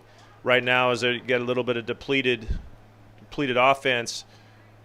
But they double-teamed Miller because he got those 2 touchdowns in the first half. They brought the safety over the top and double-teamed him. So they have to throw to the top. Look, so they got a linebacker, Bryce Battle, right now on a slot receiver. Oh, they have the safety over him as well. I didn't see him as well. Miller, little bit of time. Wide open. Wide open down the field. He's got him. Catch is made. Andrew Baldwin has Bishop McLaughlin in business inside the 25. What a great throw. What awareness by the quarterback, Miller. He's outside the pocket. He looks up, and all of a sudden Baldwin just breaks open, wide open, and big play, just what the offense is needed on that 3rd and long to take it down to the 25-yard line. So just like that, Hurricanes back in this game. That's a huge play. If they have to punt it away on that possession, Jeff, you got to give it back to them already trailing by 10. Instead, now you have a chance to score points and stay within range. I think you said that even understated, Drew, because I think if they had to punt that ball away, it would have gone downhill really fast just from a momentum standpoint, size and all that, getting late in the game. This now gives them life. Throw the slant up top to Giles and see if you can't score a touchdown. Here's Jackson. That stutter step. Oh, can he shake tacklers? Bryce Battle takes him down, but Jackson again surging forward. And he picks up 5. There is nothing between Giles outside and the end zone if they run a slant other than Tayshawn Burney out there, number 23. We'll see. They'd have no underneath defender out there. We'll see if they're taking a look for that because that's an easy way to the end zone.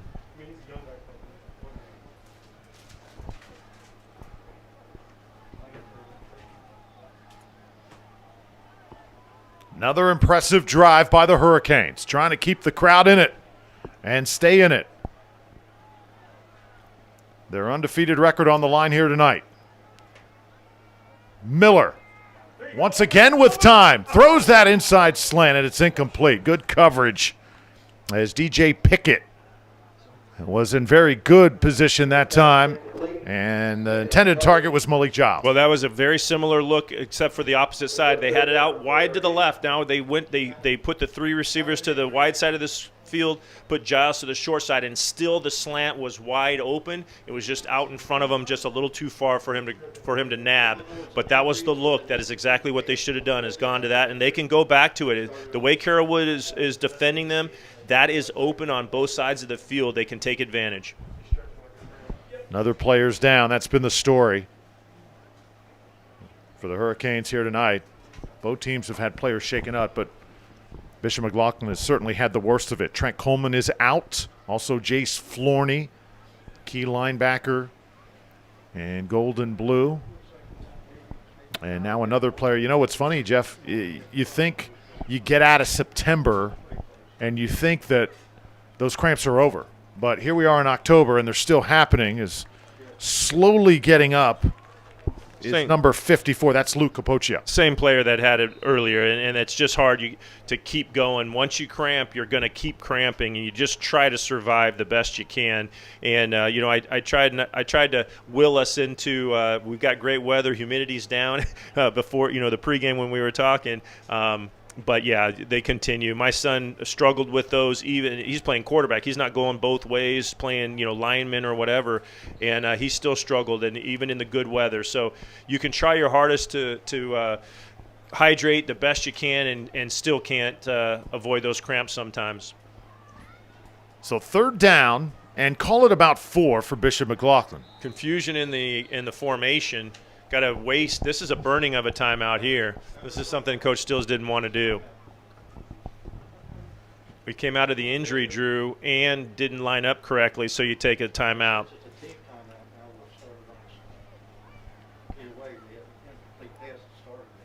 And you take a look at Andrew Baldwin, right there, number 6. Malik Giles, number 4. James Conley, number 3, had a key role on both sides this year. Joe Meyer, a player that Coach Stills is very, very excited about. One of those kids that whenever you're a coach, Jeff, you recruit the hallways. You see Sure. a guy that kids are talking about, hey, this kid can play. Well, where is he? He doesn't come out. And then you approach him, you try and get him to come out for football. He does, and you realize, wow, he's got some talent. That's number 2. Yeah, I saw him lining up there. Receiver was seeing if that was a good look for them to try to go to him. And it's great that you just pointed him out, because I want to see if they can get him the football. They got him outside wide right. Take a look. Giles is switching over to the left side slot. This is the 3-by-1. They just threw the slant to Giles out of this formation moments ago. Let's see if they do something different out of it. Big play, 3rd down and 3. Miller fakes the handoff. Tosses it over the middle. Did he make the catch? I believe he did. The official will step in and rule it a catch. Amazing at the catch. 5-yard line. How did that ball squeeze in there? Miller is not supposed to throw the ball back into the middle of the field. He made a bad throw by doing it. And the catch, unbelievable. Missed him a minute ago on the open slant, throws it behind him, and Malik Giles just makes the unbelievable catch. That was so far behind him. I thought there's no way he caught that. I thought it was going to be an interception because there was 2 CDS defenders behind him, and he comes down with the ball. What a play. What a catch. How does that ball squeeze in? And again, Miller fortunate that ball did somehow make it to its target. But it's a 1st down and goal now from the 5-yard line for Bishop McLaughlin. If they can get a score here, this crowd will explode as the 3rd quarter winds down. 5.5 minutes to play here in quarter number 3 from Spring Hill. Yeah, what a great drive. Oh, they mishandle it, and it's going to be recovered by Carrollwood Day.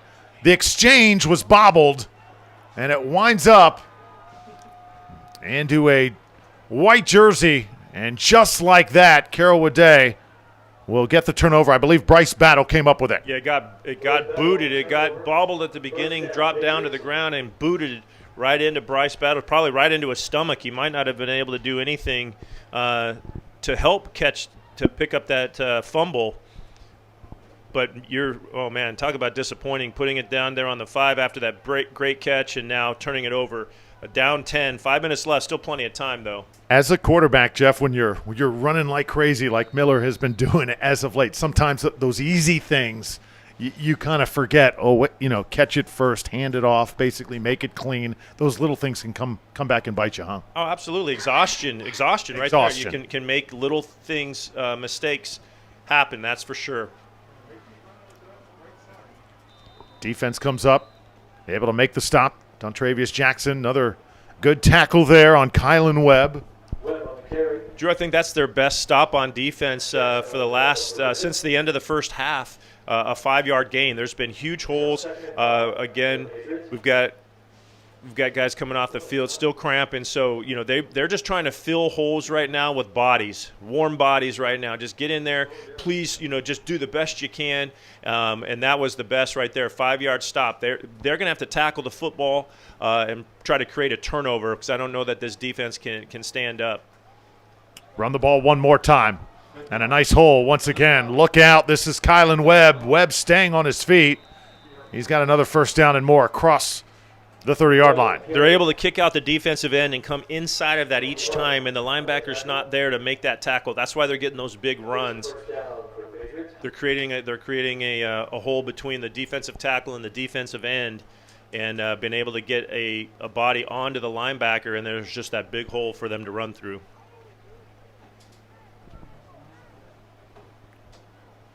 So a critical series of events over the last few plays. A turnover for Bishop McLaughlin inside the red zone, and now the Patriots taking advantage of it and just running it right now, right at you.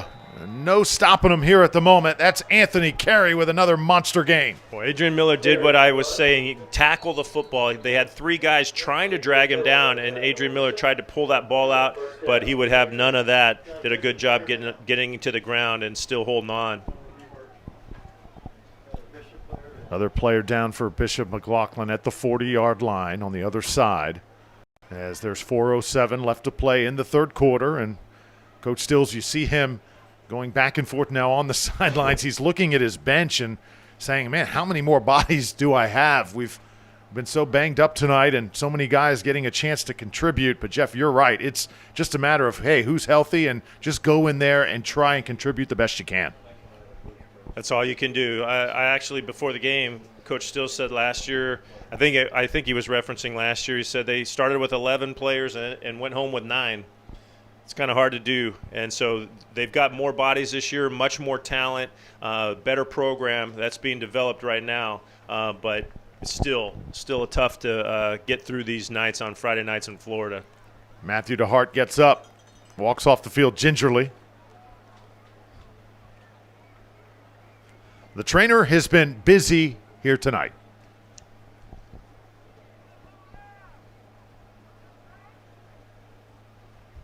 I think DeHart's been hurting for quite some time, so he's, I want to say, got a lot of heart.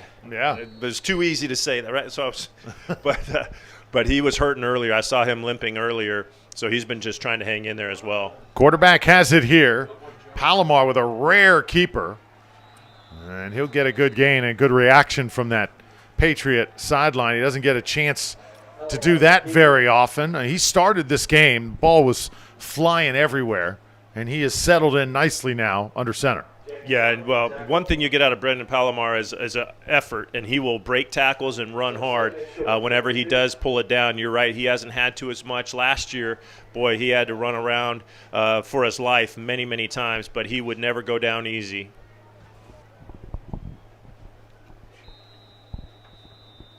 Carrollwood Day looking to extend their lead, 23-13, and we'll take another timeout here with 3:16 left to go in the third quarter.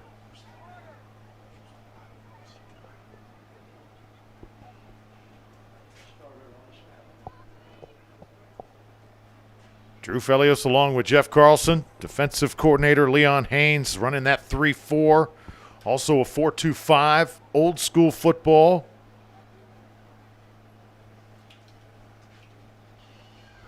And thrilled to have Jeff along for the ride here tonight. Telling you, had a chance Athletic director Rex came up here at halftime. We had a chance to visit with him, Jeff, and it's one of those people that for you haven't met yet, but it's amazing the things you have in common, both working for the Tampa Bay Buccaneers at one point. I think we could talk all night. That was fun.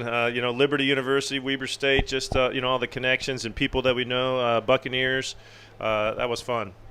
He's done a great job putting all these athletic programs together, bringing them to new levels. So many great things to come here at Bishop McLaughlin. They are battling tonight under the lights against Carrollwood Day.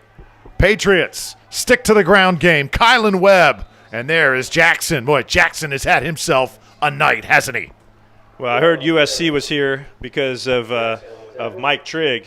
But, boy, 23 has shown out that he is a college-level football player with heart, with talent. And, boy, if anybody's watching this program, that's the guy that should be getting some attention. And, that's the way it works, too. Whenever they come out to see one guy and another guy is able to shine, sometimes you get that attention. That's what happened, countless recruits. That's what happened, I believe, when the New York Mets went to Hillsborough High School back in the day to see Vance Lovelace, and then Dwight Gooden, a young kid, gets called out of the bullpen and comes in and shuts the door. And they're like, who is that guy? Absolutely. That's how it rolls. That's how programs are built, too. Palomar thought about throwing it, lowers the shoulder, and he's going to be gang tackled, get some help from behind. Tony Livingston, big number 81. I don't think they've thrown the ball to him tonight. He couldn't have been more wide open in the middle of the end zone, and he has just got to be saying, Brendan, why don't you like me, man? What did I do? Because you could have just thrown me the ball. You could have thrown it to me underhand. He was out there and just haven't gotten it. He's a big, huge guy. They just haven't thrown him the ball yet. Brendan keeps that one for short gain. You would think a guy like that's big, that is that big. You have to feed him. You got to make him happy, right? Got to throw one his way. He might need to wave his arms and start yelling here pretty soon. Under 2 minutes left in the third quarter. Brennan Palomar. Almari Brown lines up right next to him. Palomar tosses over the middle. And was the ball caught? Yes, it was. Michael Trigg shows the good hands, and it'll be first and goal. Yeah, Trigg's been able to, catches those easy ones, right? Up and over the top of players, catches the quick screen. Now that shows some athleticism going down and making that grab.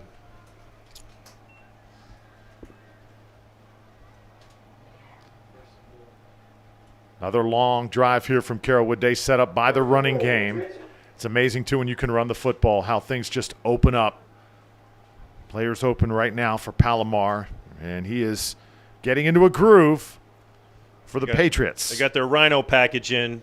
Desmond Mahmoudi, 300 pounds in the backfield right now. Kylan Webb, the running back. Palomar will try and take it himself. Look at the convoy and the push he gets. Just had to lean forward, and he found himself in the end zone. Yeah, they got good push up front. Down the line for the score.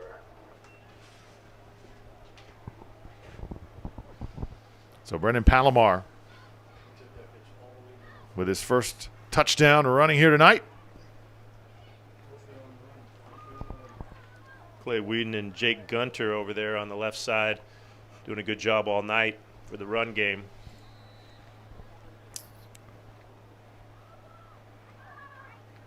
Andrew Grisick's done a good job kicking it tonight for the Patriots. Carrollwood Day trying to improve to 3-1 after tonight as the kick is up and the kick is good. So 30-13 after Carrollwood Day takes it the length of the field. And again, the key play in this quarter, the turnover from Bishop McLaughlin. They got it to the 5-yard line. Fumble on the exchange.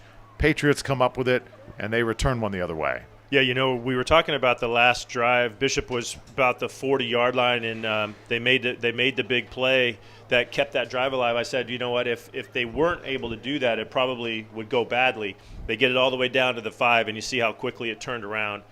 just right now, the size difference always happens in that second half. That's why football games aren't only 12-minute games or 24-minute games or 48, and it takes a lot to win the game because it lasts for 2.5 to 3 hours. See Coach Stills constantly working that sideline. Personnel has been a challenge. You see Coach Stills right there in the white T-shirt and dark pants. Just out of your screen right now. But there he is on the right side of your screen. Right now at the 45-yard line. Of course, a son in the NFL, big-time football, Houston Texans. Yeah, he's doing well for himself. Yep. Really good career.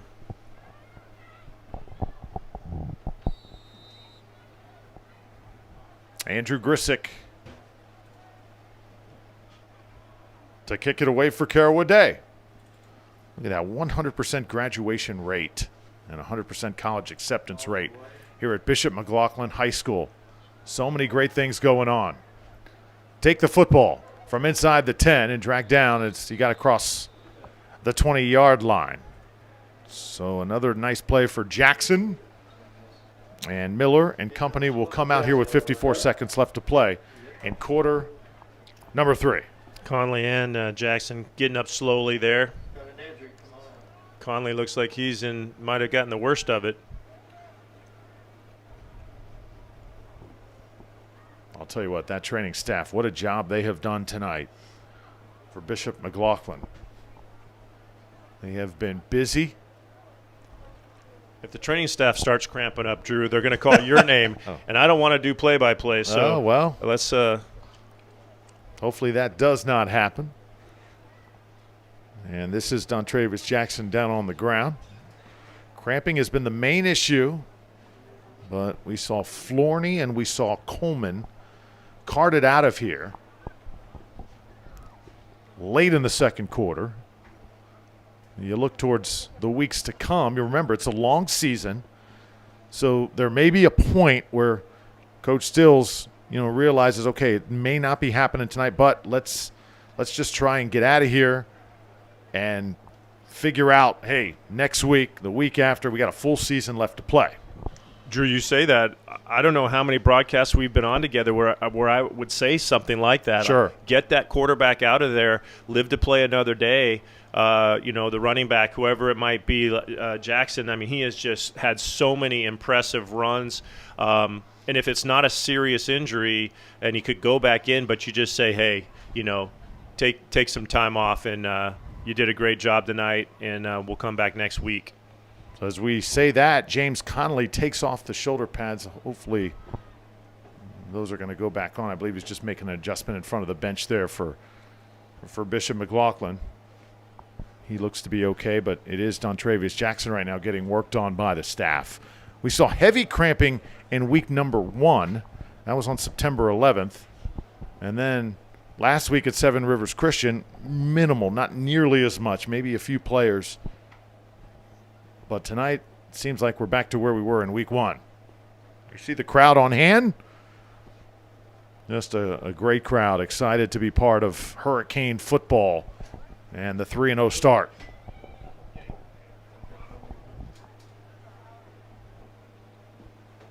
At the beginning of this year, the first games that I saw at high school level were on television on ESPN, and saw some really good crowds. And except for the masks, it's normal high school football. There's enjoyment.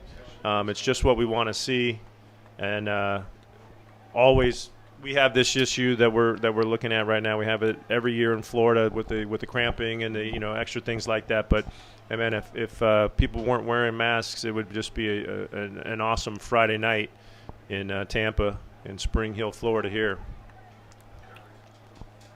No, it's customary when you see these games now this fall, the stands are never going to be full.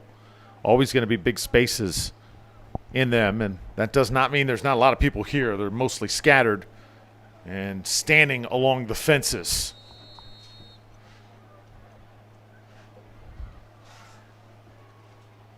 Keep an eye on Michael Trigg lining up at defensive end there. as Miller tosses it out and finally gets it to our guy number 2, Joe Meyer. And Meyer able to take it up for a nice game. Well, that's a minefield. You're trying to get that through. They brought in Trigg to play defensive end now, and you got a challenge outside. Shane Skoll is trying to block that guy. That is just that's unfair almost. But they got the ball outside and picked up a few yards.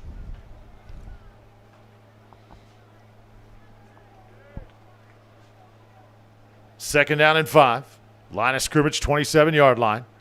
Bishop McLaughlin trailing by 17. Still plenty of fight left in the Hurricanes. And how about Miller? Just makes something out of nothing. They're going to call it a catch. Yeah, they are. At the 30-yard line, and they'll move the chains. Good for Giles. Now, if I'm trying to defend Bishop, I'm going to come up the field to the right and not allow Miller to escape to the right anymore. He's making all those plays over there, but that was a big pickup for first down. Keep the offense on the field, get out of this third quarter. Here we go to the fourth. Bishop McLaughlin has given Carrollwood Day everything they have. One more quarter to play. Hurricanes playing tough here tonight, but they trail by 17. To the fourth quarter we go in just a moment.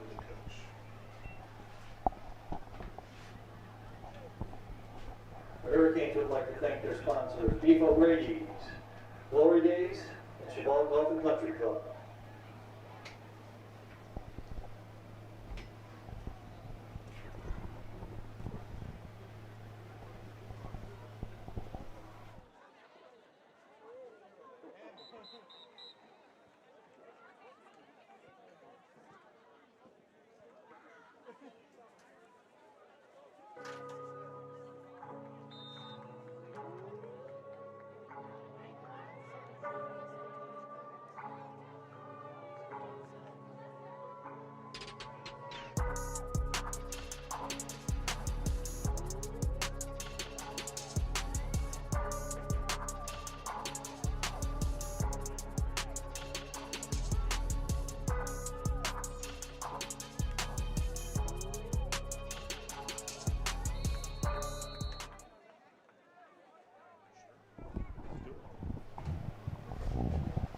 Adrian Miller from the 35-yard line.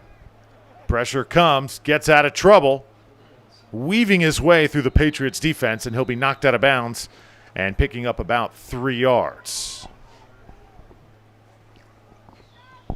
So push him out. That was Reggie Johnson that time. If not called Reggie's number No, not so a lot. far tonight. Last year he was a defensive end. He had his hand on the ground. He was only, I think, about 200 pounds, 205 pounds, and it looks like they've stood him up and made him a middle linebacker. And he's just not as big as his dad. Pops is just a little bit bigger, so doesn't look like he's gained a lot of weight. Might be at 205, 210 range, but now playing stand-up linebacker.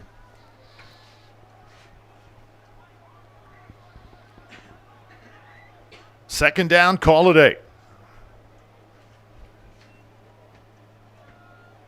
Hand it off to Jackson. Jackson fighting for more tough yards. And again, it's Reggie Johnson, their number 6, playing some tough football. Ty Brown, number 33, also had him by the legs.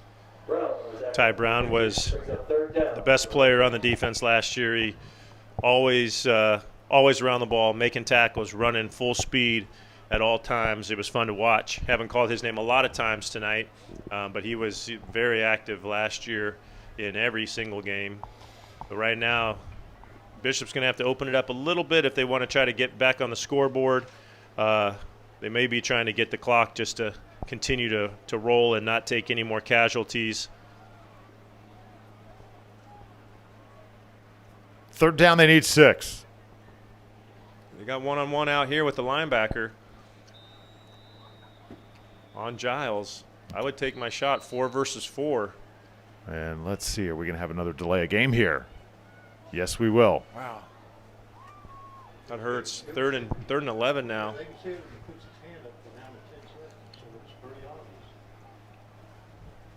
So key penalty there. That's going to make it third down and long. About 11 yards now for Bishop McLaughlin. Adrian Miller's got to just be a little bit more aware of what's going on. The back judge puts his arm up to tell you that there's a little bit of time left. You got to make the snap. Not much there for Miller, as he gets maybe a yard. And it looks like the punting team now will come on the field for the Hurricanes. 30-13 is your score. You take a look at the upcoming schedule coming up for Bishop McLaughlin. Got St. Pete Catholic on the schedule, Indian Rocks Christian. That's always a big game. Friday, November 6th. You mark your calendar for that one.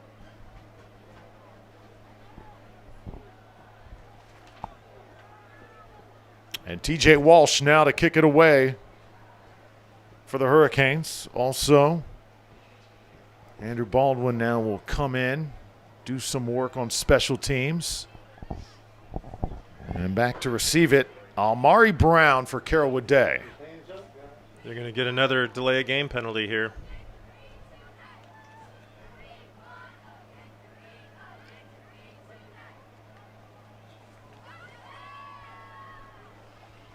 Rush comes, barely getting a kick away. And let's see if Patriots try and pick this up. Got to be careful here. Nearly a disaster. You saw Almari Brown saying, he shouldn't have touched that one. Yeah, Bryce Battle should not have gone onto the football. There was no reason to do that. He caused something that could have turned it over right there for no reason. You know, it's interesting. Jeff was talking earlier today about the coaches we run into. Lane McLaughlin is a name that comes to mind, former Carrollwood Day coach. John Gruden was an assistant during his era. And I remember the M-Bodies. Remember Billy M-Body at quarterback for Carrollwood Day? I'm going back now. I used to train him. I know go. Billy M-Body. I trained him. Okay. Some of the faces also, Jeremy Earl, now an assistant coach over there, was the coach at Jefferson. It seems like the names that leave the game of high school football always seem to come back in one capacity or another. There's so many great names around the Tampa Bay area of just what you said. Another big-time run for the Patriots. The running game has led the way for Carrollwood Day. Anthony Carey getting it done that time. You think just right now, Drew, Kenny Stills on one side, Mark Jones on the other, Mike Allstott down at Northside Christian. Right. There's other guys here. River Ridge High School is right now, his name escapes me. It used to be Ryan, former Buccaneer player. But there's guys all over the Tampa Bay area that used to play in the NFL. That's not common, but Tampa Bay is just such a great area to be. We all stay. Change at quarterback for Carrollwood Day. And trying to set up another run here, Anthony Carey. He is smelling the end zone. He wants it.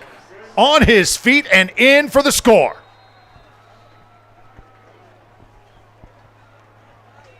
Carey for the touchdown for the Patriots. Boy, Drew, that was tough to watch.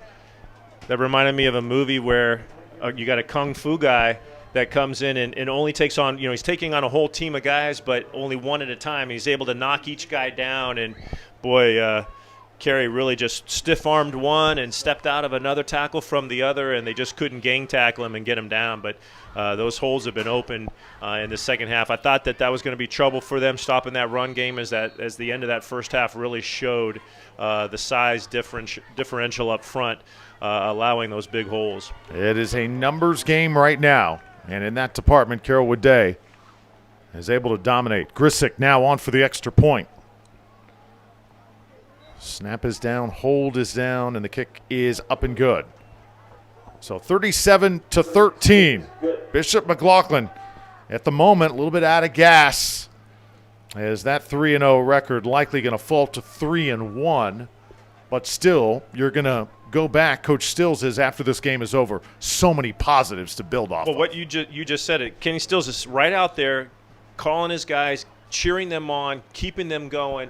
And that is what they need right now, because you said it earlier. It's a long season. It really is. You can't give up on the one game wasn't your night. Move on to the next one. But your coach is right there with you, right there in the fight, and encouraging you to stay in there. So they're on the right path. That's for sure. We were talking about coaching too in the the demand that it takes. I mean, you've been involved in high school football in one way or another for the last 20 years, it seems like. More than 20. I started calling games in '94. Wow. Because we started in 2005. We had a great run. Yep. 2005 to 2014. We went 10 years. Yep. Saw some great matchups, too, in the past. Remember the games at Lakeland and the games at Plant and the stops we were able to make. Bradenton, Manatee High School back in the day. Joe Canan, what a program he had.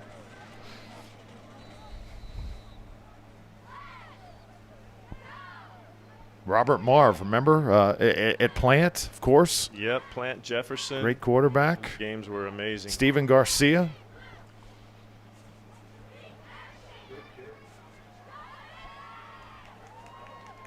Taking it to 14. Up to the 30. And I got to ask you, Jeff, because we've seen so much football in the past, now as we look towards the future, since 2005, how do you think this game has changed over the past 10 years, at least since the last time we worked together? Has it, or is it still, pretty much the same game, or has the way of going about your business been tweaked a bit? It's been tweaked. It certainly has been tweaked, and I think that we kind of touched on it earlier. Just the shotgun style of play, and most teams spread it out now, and they run the zone read with the quarterbacks. So that has morphed and changed, and like I said, every single team 100%. Well, actually, Carrollwood Day at the goal line did the quarterback sneak under center, but outside of that, everybody's 100% shotgun. It's spread the game out, and for me, it's made it more fun to watch. Well, it looked like possible face mask on that play. The Hankies stay in the pockets, though. No damage done. The Hankies have been staying in the pocket for the last few minutes. I've noticed a number of calls that should have been made that I think they're just letting it go and let the clock keep rolling here and save Bishop some extra cramps. Second down and 11 for Bishop.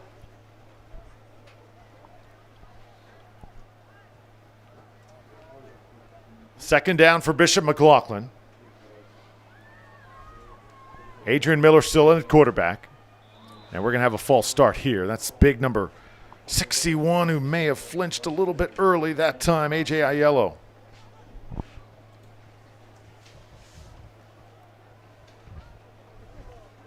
That's a rare infraction on the offensive line for the Hurricanes. Yeah, the one thing they got to clean up for next week and the rest of the season is the delay of games. They've got to get the communication into Miller earlier, and Miller's got to get it managed at the line of scrimmage and realize that the referee at the back is telling you how much time is left before he's going to call delay of game, and you've got to manage that piece of it. There's no 25 seconds. Not until you get to those state championship games do they have 25-second clocks. You gotta keep your awareness. Pitch this one. Jackson. He's been wanting it tonight. He's been the go-to guy. Across the 25-yard line. Another short pickup. Yeah, and for me, Jackson, Giles, and Miller. That triad, that combination can really be effective tonight. Just too much and too big on the other side of the line of scrimmage. But I think that they can put that group together. And then Baldwin, Jack Miller, the guy that scored the 2 touchdowns, that's a good one to mix in.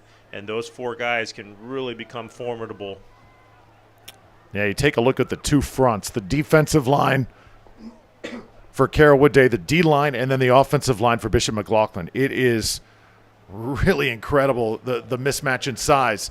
Miller, another great play with his feet, up to the 40. That should be a 15-yard penalty right there. Receiver caught the ball on the ground.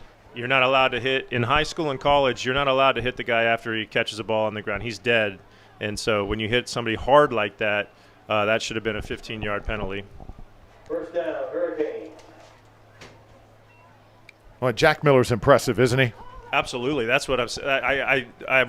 I left him out of that first comment, and then I said, "Oh, wait. What about Jack Miller, number 9? Yeah, he's part of it. That's not a triad. They got a quad of guys that can really make something happen." 6 minutes left to play in the game.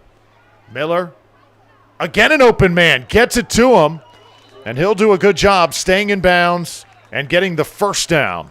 That's Giles. So Malik Giles, he hasn't had many opportunities tonight. He is a speedster.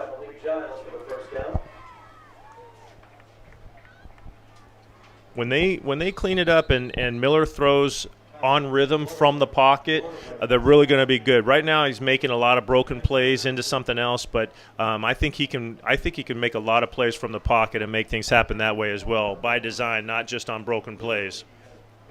Drew Felios, Jeff Carlson, thrilled to have you with us tonight on Falkenberg Productions' presentation of high school football from Bishop McLaughlin High School. It has been so much fun being a part of this athletic program throughout this 2020 fall semester, a very challenging semester in so many ways. Can you imagine, Jeff, when you were in high school, when I was in high school, if we had to deal with what these athletes and these administrations are dealing with and how they're coping with it? I feel for everybody participating and just having to deal in this COVID era, and just hats off to them the way that they are handling it. You know, I'll say this, yeah, I can't even imagine it.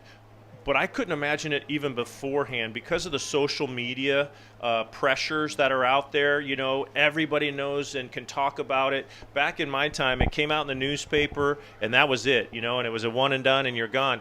But now there's so much pressure to perform and to be seen by so many people. And then you throw the whole COVID thing that happened all spring and summer. It's been something, and hats off to everybody here that's been able to make this production happen. Absolutely.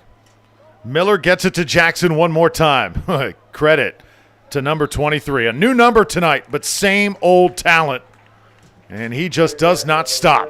Able to get a little more than 3 that time. There were 3 Patriots right in front of him, and he was able to slice between and pick up some positive yards.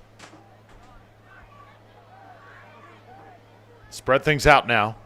Go to the slot receiver up top. Miller and company. Nobody guarding him at all. Not even that safety that's back. Yeah, the slot man right now uncovered. See if Miller able to spot that.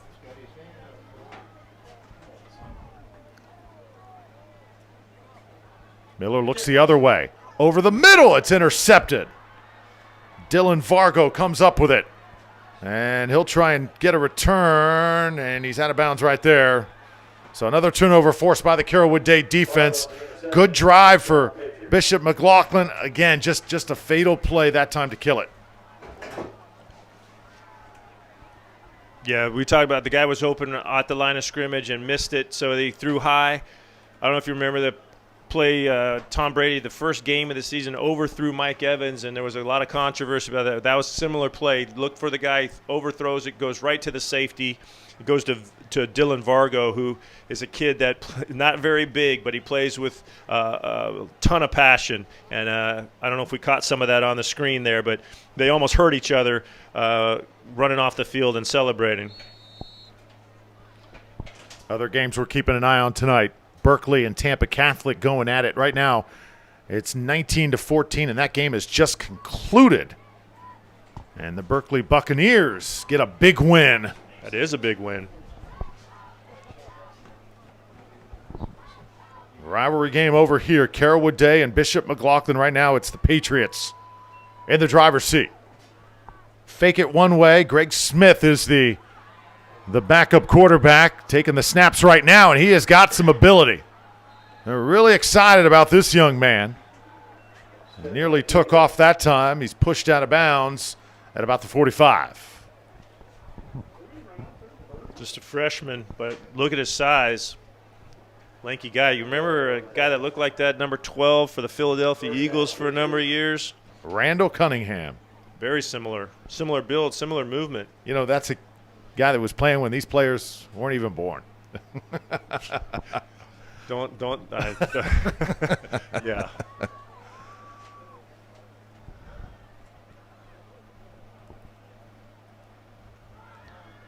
Let number 42 do some work now. This is Cypress Chappelle. And everybody getting a chance to run it for Carrollwood Day. Yeah, it's amazing, though. Patrick Mahomes having such a great great NFL career up to this point. I mean, he's being compared to some of the all-time greats already. You think it's too much, or is it warranted? No, it's warranted. Wow. He's really, really good, and they have an amazing offense. It is the best out there in the NFL right now, and he runs it better than anybody. You know, when the play's not there, he makes it happen, and when it is there, he kills the defense. So, no, it's warranted. He is fantastic.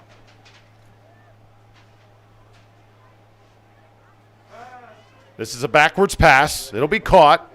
Almari Brown gets through a few tacklers. Brown still running, and he'll be tripped up inside the 15. A flag is going to come down late. This could be a block in the back. Let's see if this one comes back, or at least some of it.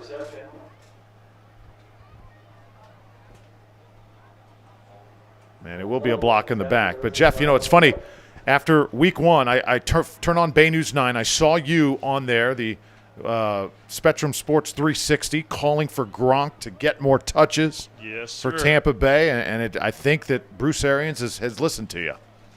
Well, he's made to me, Bruce Arians has made a lot of weird comments, just the way, you know, just some strange things he said about Tom Brady, about Gronkowski.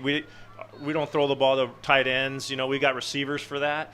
So I don't know what that was all about, but Gronkowski is a mismatch, kind of like what we've watched actually tonight with Michael Trigg. He's just a mismatch, and he can create some things that defenses can't cover, and if they do cover it, then it opens up opportunities for other players. And when you put his hand on the ground like a tight end, he's just like everybody else. But when you put him outside, he's a superstar. And I'm surprised they haven't seen that. I'm surprised they haven't used it thus far. But I'm surprised they haven't thrown the ball deep to Mike Evans more as well. When you got a 6'5" guy that can go over and above everybody else, that you don't throw it to him either. So they're doing some strange things, but so far they're 2-1, and I expect them to be 3-1, but you know what? Justin Herbert getting some good reviews out there in Los Angeles Chargers. You know, that's my my grounds out there. Hard not to say San Diego Chargers. Another good run. Almari Brown. He'll score. So Carrollwood Day pouring it on at the moment. That's going to make it 43-13. And the Patriots putting the finishing touches on just what has been a pretty much dominating second half. Yeah, you could see it coming on, and it's just size, like I said, and just not having enough bodies. Carrollwood's got a lot, and they were able to exploit that in the waning moments of the first half. And I was afraid if they weren't able to shorten the game, as you had said, they wouldn't be able to hang, and we just saw so many guys going down with cramps and hurting. But there were some valiant efforts on the Bishop sideline, that is for certain. Hopefully the guys that did go out and stay out because of injury will be back in short order. But the guys that hung in there, they just got exhausted. 44-13, Carrollwood Day putting the finishing touches on this one. They will improve to 3-1. Bishop McLaughlin will fall to 3-1, but I think for the Hurricanes, hopefully they can get Jace Flourney back for next week. Trent Coleman as well, those two key players, and really just kind of the meat and potatoes of what Bishop McLaughlin does on defense. And then for the Hurricanes on offense, I mean, you've got all the pieces, like you said. Jack Miller, the great hands. You've got the speed and the not win games, but we're going to get better week in and week out. We're going to learn something, and we're going to be a program to deal with in the future.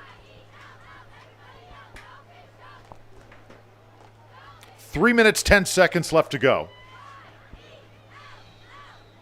And a likely final possession coming up for Bishop McLaughlin. Hashtag raise the bar.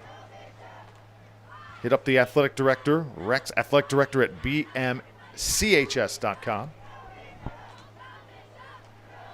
Rex DeVries doing just a fabulous job here as we'll field it at the 15. Nice return by Malik Giles, and they'll start it at the 30. I'll tell you what, first time up here in these parts, Jeff, first time you've called a game up here in Spring Hill. Beef O'Brady's, the post-game party, let me tell you. Outstanding. I'm pretty sure we're going to be there. Pretty sure the party, and I don't know about party following me, but we're going to make something happen. Drew, I've traveled these parts many times. Yeah, you have. Remember going up to Nature Coast back in the day? Hernando, Yep. Spring Hill specifically, you just mentioned. We've been around.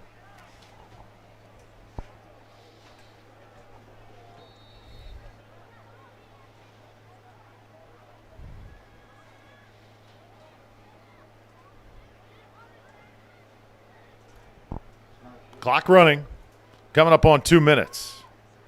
There he is, still calling for the ball out there. Number 9, Baldwin wants the ball. I'm open. That's who we talked about last series.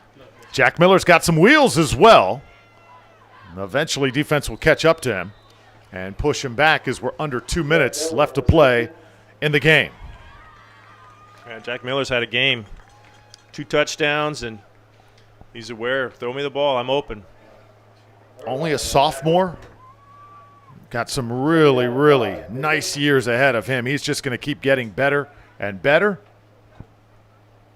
You know, he kind of reminds me of your oldest son, who was an outstanding wide receiver at Tampa Catholic back in the day. I'll take that, especially since he scored 2 touchdowns tonight. Miller did that, and yeah. Noah Carlson? He was pretty good too.